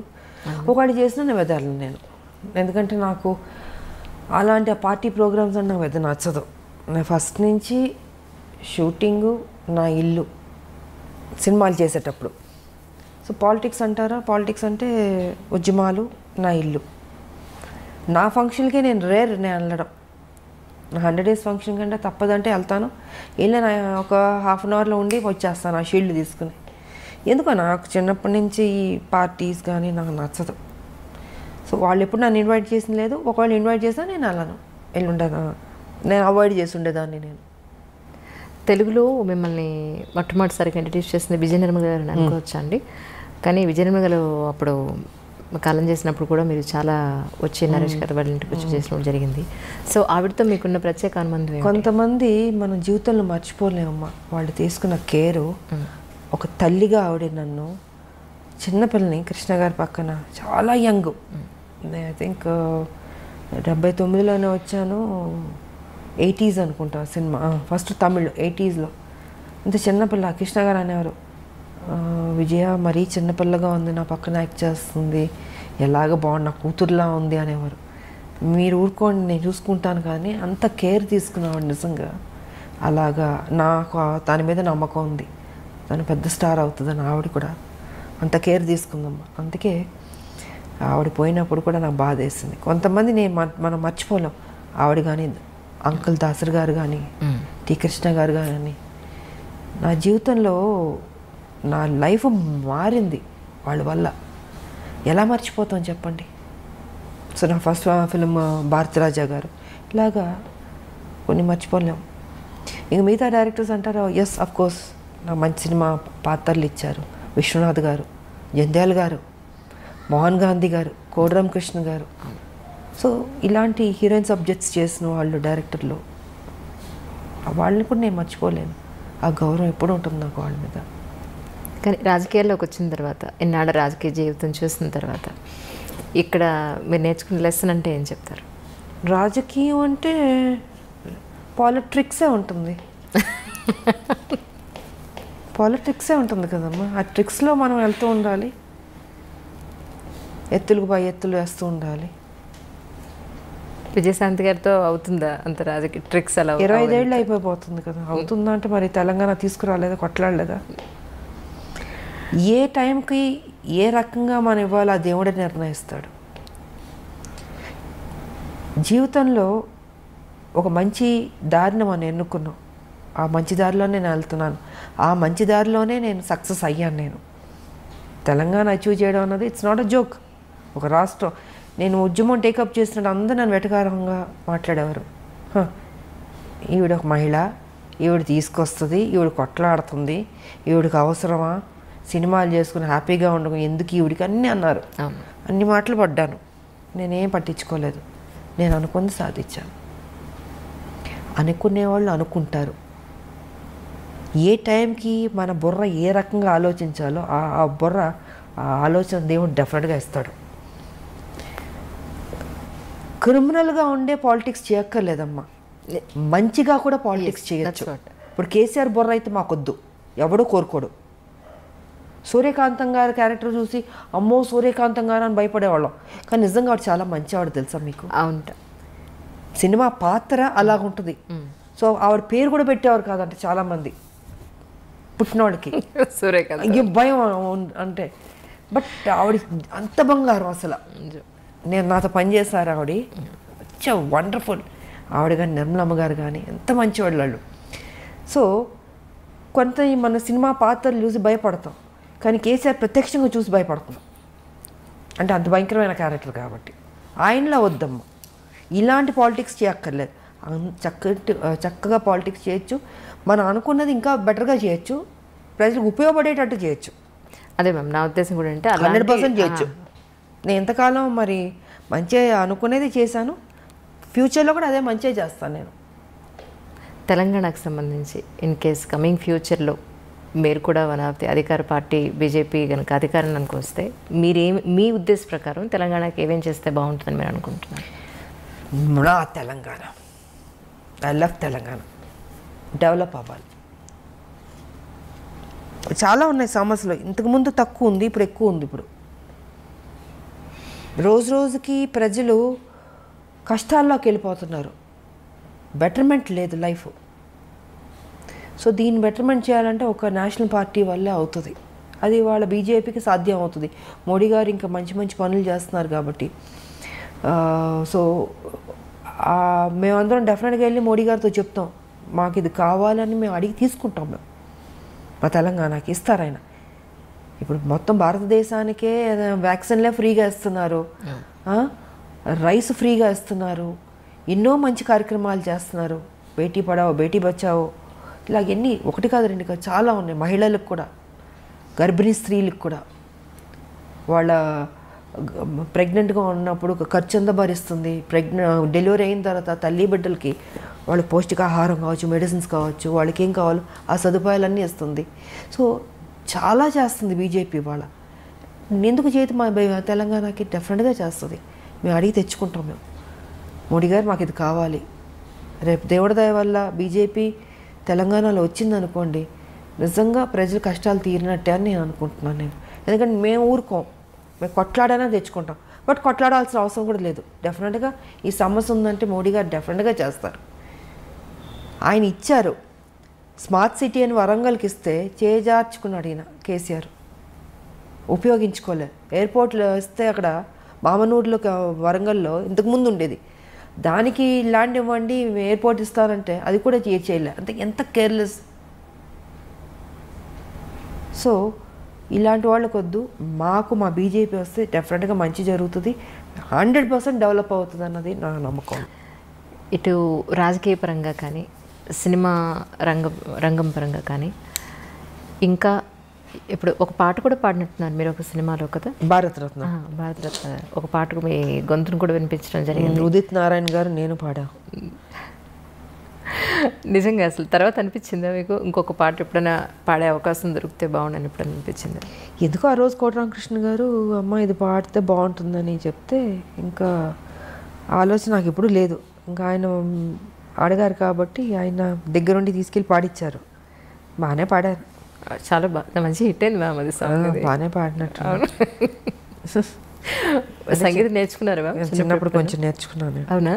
కొంచెం నేర్చుకున్నాను. నాకు ఇష్టం పాటలు పాడడం, నాకు ఇష్టం. ఇప్పుడు ఆ రోజు పాడాను నేను. మీకోసం మీరు ఒకరు ఉన్నప్పుడు మీ పాట మీరు ఎప్పుడైనా విన్నారా? అంటే మిమ్మల్ని మీరు రిలాక్స్ చేసుకోవడం కోసం. పాటలు అంటే నాకు ఇళయరాజా గారి సాంగ్స్ ఇష్టం కాబట్టి అప్పుడప్పుడు నేను వింటుంటాను. నేను అవునా? ప్రశాంతంగా మెలోడీ సాంగ్స్ అన్ని బాగుంటాయి, ఇష్టం వింటుంటాను. ఇది పాడమంటారా? ఇప్పుడు వద్దు. ఇది ఇంటర్వ్యూ, సరదాగా పాడుకునే రోజులన్నీ పోయినాయి. ఇప్పుడు అంతా కొట్లాడే రోజుల దగ్గర ఉంది ఇప్పుడు. ఎందుకంటే టీఆర్ఎస్ మీద కొట్లాడాలి. ఈ రాష్ట్రంలో తెలంగాణలో బీజేపీని తీసుకురావాలి. సో మా మైండ్ అంతా వాటి మీద ఉంటుంది. యాక్ట్ చేయడం, పాటలు పాడడం, ఇవన్నీ ఆ రోజులు అయిపోయినాయి. పూర్తిగా గంభీరంలోకి దిగిపోయారు. ఇక పెద్దవాళ్ళం అవుతున్నప్పుడు ఇంకా చిన్నపిల్లలం కాదు కదా. సో బాధ్యత ఉంది, పెద్ద బాధ్యత. బీజేపీ అందరూ పనిచేయాలి బీజేపీలో. సో అండ్ తెలంగాణ ఎలా తీసుకొచ్చాం, ఎంత కష్టపడ్డాం, అందరూ ఎంత సాక్రిఫైస్ చేస్తారో. ఇవాళ తెలంగాణలో బీజేపీ తేడానికి అందరూ కష్టపడాలి. ఇది సో మా సంజయ్ గారు కానీ, నేను కానీ, ఇప్పుడు ఈటల రాజేందర్ గారు, అరవింద్ గారు, ఇలాగ అందరూ ఉన్నారు. మ్యాక్సిమం బాగా కొట్లాడే వాళ్ళు ఉన్నాం. మేము యుద్ధం చేయడానికి సిద్ధంగా ఉన్నాం. ఇప్పుడే కేసీఆర్ గారు కూడా అన్నారు కదా, బీజేపీ మీద యుద్ధానికి రెడీ అన్నాడు కదా. సో మేము వెయిటింగ్లో ఉన్నాం. ఎప్పుడు వస్తాడా, కత్తులు కటారాలు కూడా తీసుకురాడు ఆయన. మేమే ఇద్దాం అనుకుంటున్నాం ఆయనకి. ఎందుకంటే ఆయన పాపం అంటాడు కానీ రాడు. ఆయన సంగతి నాకు బాగా తెలుసు కదా. సో వస్తారా రాలా, లేకపోతే ఆయనే గుంజుకొచ్చి వార్ ఫీల్డ్లో పెట్టి కత్తులు కటారాలు నేనే కొని ఇచ్చి చేస్తా అన్నారు కదా మా బీజేపీతో, రండి రెడీ అని చెప్దాం అనుకుంటున్నాను. పేపర్ కానీ, ఎలక్ట్రానిక్ మీడియా కానీ, ప్రింట్ మీడియా కానీ మీరు ఈ మధ్యకాలంలో ఒక నెల రోజులుగా చూస్తూ ఉంటారు. మా ఎలక్షన్స్కి సంబంధించి చాలా హంగామా నడుస్తుంది. సో మీరు ఇంతకాలం మాలో మెంబర్షిప్ తీసుకోకపోవడానికి కారణం తెలుసుకోవచ్చు? తీసుకోకపోవడానికి కాదు, అంటే ఒక స్టేజ్లో ఒక ఇష్యూ మీద నాకు నచ్చలే, డిఫరెన్సెస్ వచ్చింది. ఎదుటి వాళ్ళు ఆ రోజు అధ్యక్షులు పోటీ చేయబోతున్న వాళ్ళు మాట్లాడిన పద్ధతితో నాకు ఎందుకో నచ్చలే. సో ఆ ఇష్యూ మీద డిఫరెన్సెస్ వచ్చి నాకు అక్కర్లేదని ఆ రోజు నుంచి నేను తీసుకోలేదు. నేను తీసుకోపోయినా చేశాను నేను సినిమాలు. దాసనారాయణరావు గారి తర్వాత ఫిల్మ్ ఇండస్ట్రీకి మళ్ళీ అంత సమర్థత గల వ్యక్తి ఎవరు లేరు అని చెప్పని అనుకుంటున్న తరుణంలో డెఫినెట్గా దాసరి గారు ఆయనది ఎవరు, ఆయన ఓపిక, ఆయన కొట్లాడడం, అందరినీ దగ్గర తీసుకుంటాడు ఆయన అంకుల్.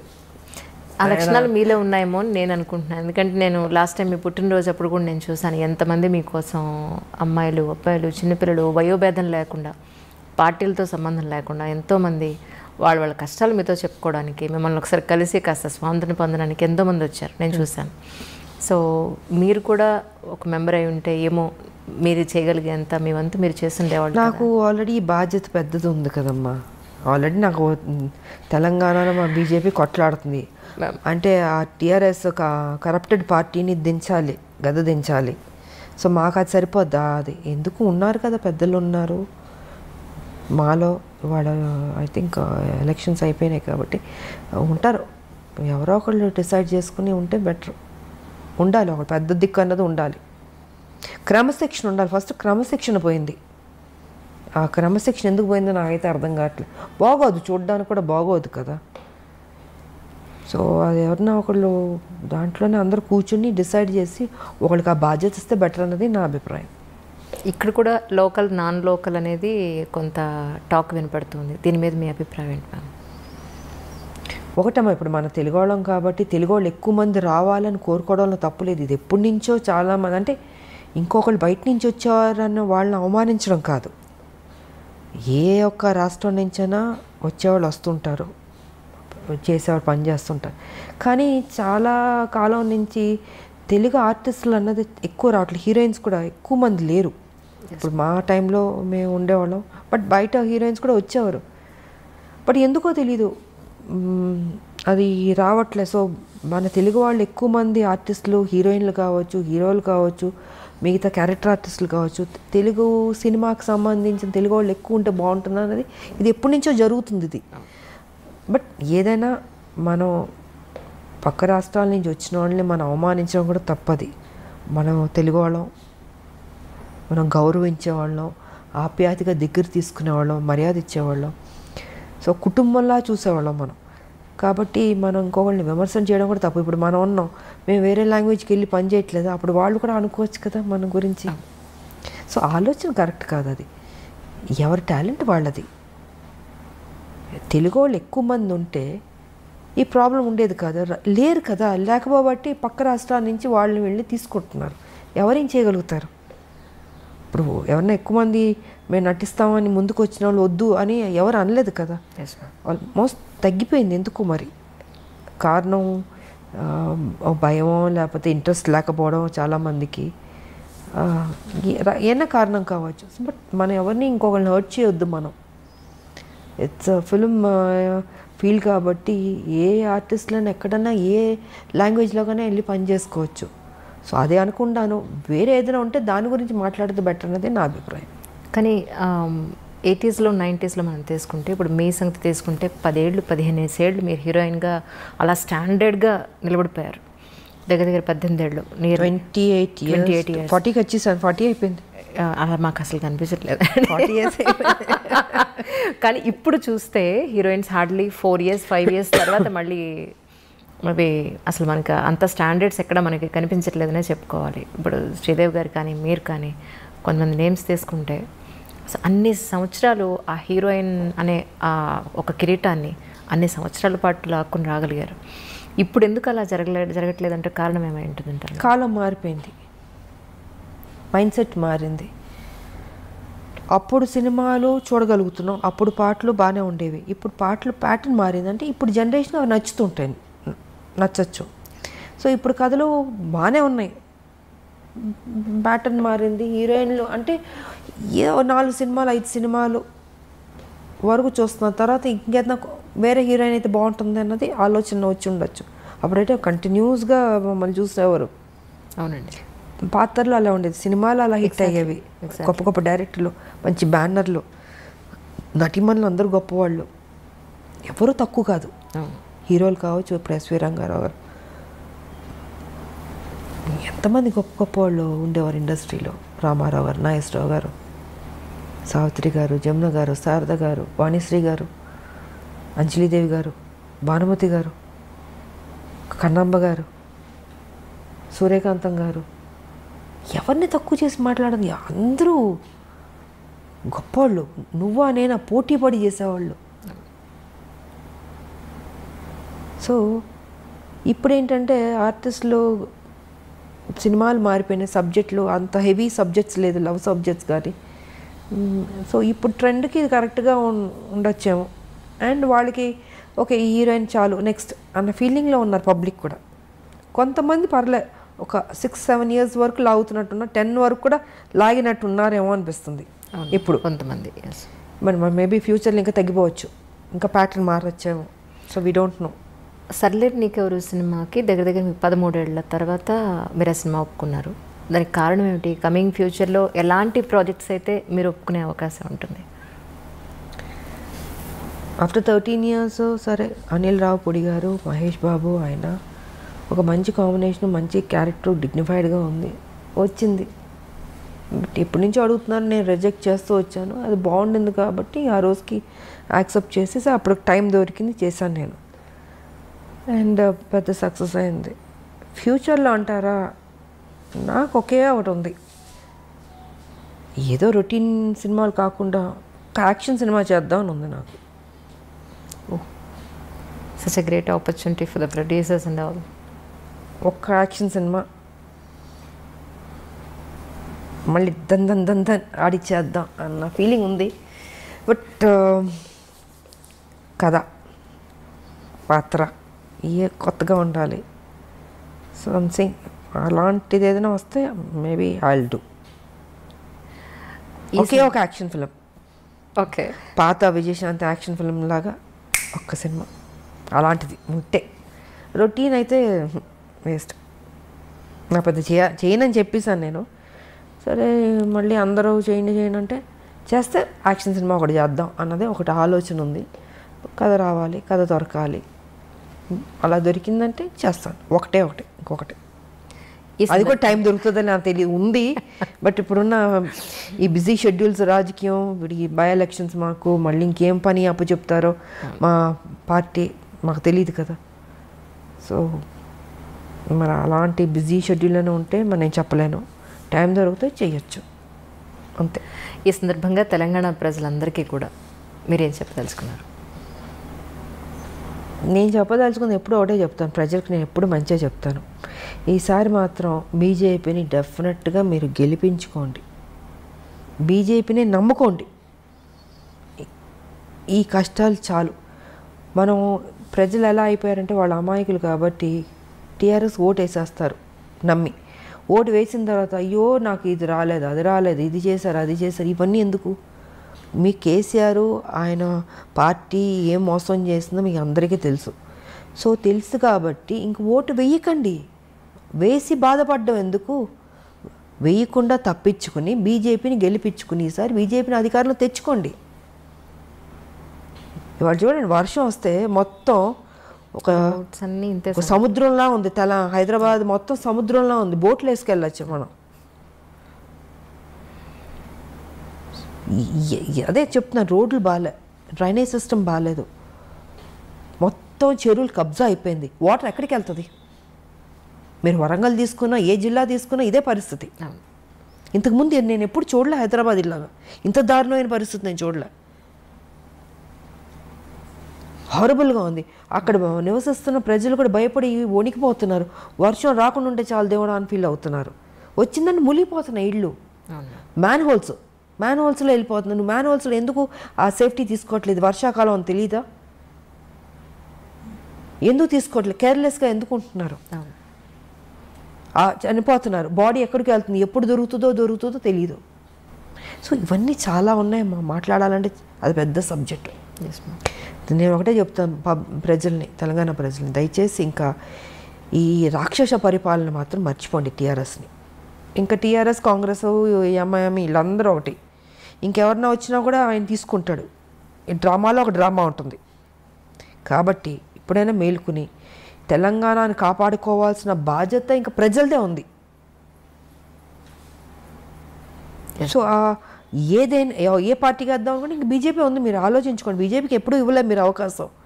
మరి బీజేపీకి ఇంతకుముందు మీరు ఇచ్చి సరిగా పరిపాలన చేయకపోతే మీరు తిట్టచ్చు. ఇంతవరకు రాలేదు, ఇవ్వలేదు. సో ఇప్పుడు మీరు ఇవ్వండి, ఇచ్చి చూడండి, చూసి బెటర్ అవుతుంది అనేది నా అభిప్రాయం. ఇంత వరస్ట్గా మాత్రం ఉండదు. ఇక్కడ ఎవడో అమ్ముడిపోయేవాడు ఉండడు, ప్యాకేజీలు మాట్లాడుకునేవాడు ఎవడో ఉండడు. బీజేపీలో ఒక డిసిప్లిన్ ఉండే. ఎందుకంటే నరేంద్ర మోడీ గారు ఉన్నారు, అమిత్ షా గారు ఉన్నారు, నడ్డా గారు ఉన్నారు, మా పార్టీ టీమ్ వర్క్గా ఉంది, అన్నీ బాగుంటుంది అన్నది నా అభిప్రాయం. సో కరెక్ట్ డిసిషన్ తీసుకోండి ఇప్పటికైనా అన్నది నేను చెప్పదలుచుకుంది. ఈరోజు మీకు ఇంత గుర్తింపు వచ్చిన, రాజకీయాల్లో ఇంత మంచి పొజిషన్లో ఉన్న, మీ పర్సనల్ లైఫ్లో ఇంత గొప్ప స్థాయిలో ఉన్న ఒక లేడీ అమితాబ్గా ఎదిగిన, దీని అంతటికీ కారణం ఎవరు? మీకు రుణపడి ఉన్నారు సోన్స్ వాళ్ళకి నేను ఈ సందర్భంగా కృతజ్ఞతలు తెలుపుకోవాలి అంటే ఎవరికి చెప్తారు? దేవుడు, ప్రజలు, అంతే కదా. ఇందాక మీరు అన్నారు ఇంటర్వ్యూలో, ఇంత మంచి మంచి సినిమాలు పడిందంటే ఎంత గొప్ప విషయం, అసలు రేర్ కదా. మరి ఎవరిచ్చారు అది? దేవుడు. ఇవాళ తెలంగాణకి నన్ను తీసుకొచ్చింది దేవుడు, నన్ను నడిపించింది దేవుడు, పార్లమెంట్లో కొట్లాడేట శక్తి ఇచ్చింది దేవుడు, నాకు సపోర్ట్ చేసింది ప్రజలు, సినిమాలో కానీ పాలిటిక్స్లో కానీ. సో నేను దేవుడికి, ప్రజలకి థ్యాంక్స్ చెప్పుకోదలుచుకున్నాను. నిజంగా ma'am, such a great journey. Actually మీరు ప్రత్యక్ష రాజకీయాల్లో ఎప్పట్లాగానే ఇంకా యాక్టివ్గా ముందుకు వచ్చి ప్రజల సమస్యలు మీ వరకు ఇంకా యాక్టివ్ అంటే మనం ఏదో ఇప్పుడు యుద్ధాలు చేసుకుని యాక్టివ్గా ఉండదు, ఎందుకంటే ఇది ఉద్యమం కాదు. కాబట్టి మనం చేయాల్సిన డ్యూటీ మనం చేస్తూ పార్టీని స్ట్రెంగ్తన్ చేసుకుంటూ, పార్టీ ఏ బాధ్యత ఇచ్చినా దానికి కరెక్ట్గా మన పబ్లిక్లోకి తీసుకెళ్ళి సక్సెస్ అవుతుంది. It be very wonderful job అవుతుంది. నో డౌట్ అందులో. ఎందుకంటే యాజ్ ఎ ఉమెన్ మీ దగ్గరికి ఎవరు సమస్యతో వచ్చినా ఆ సమస్యను క్లియర్ చేస్తారని పర్సనల్గా చాలామంది చెప్పిన వాళ్ళు ఉన్నారు. ఆ రోజు మీ బర్త్డేకి వచ్చినప్పుడు వాళ్ళందరూ చెప్పింది అదే. సో మీలాంటి వాళ్ళే రాజకీయాల్లోకి వస్తే ఇంకా బాగుంటుంది అనేది మా యాజ్ ఎ ఉమెన్గా నా స్వార్థం కూడా ఉంది. నిజంగా నేనంటే సేవ చేయడమే తప్ప నాకు ఇంకేం ఉంటుంది నా మైండ్లో. నిజం. 24 hours ఇంకా అదే ఉంటుంది నాకు. ఎంత తక్కువ టైం ఒక 2 hours పడుకుని పని చేయమన్నా చేస్తాను నేను 24 hours పని చేయమన్నా చేస్తాను. ఎస్ నువ్వు అదే అంటారు అందరూ నువ్వు పని రాక్షసు అంటారు నన్ను. నాకు పని చేయడం ఇష్టం కాబట్టి నన్ను ఖాళీగా కూర్చోబెట్టి నాకు నచ్చదు. పని ఇవ్వండి చేస్తూ ఉంటాను. పని ఇవ్వకపోతే వాళ్ళ తప్పు. ఎస్ పని ఇస్తే నా స్థాయి ఎంతవరకు నేను పని చేయాలో అంతవరకు నేను పని చేస్తాను అంతే. ఎస్ మీరు నా ప్రజలు బాగుంటే ఇంకా అంతకంటే నాకు కావాల్సింది ఏమీ లేదు. నిజం. మీ చేతిలోకి తొందరలో అధికార పార్టీ అనండి తెలంగాణలో మీ చేతికి అధికార పగ్గాలు రావాలని చెప్పి మనస్ఫూర్తిగా యాజ్ ఎ విమెన్గా కోరుకుంటున్నాను. మా బీజేపీకి అధికారం వస్తే డెఫినెట్గా మంచి చేస్తుంది.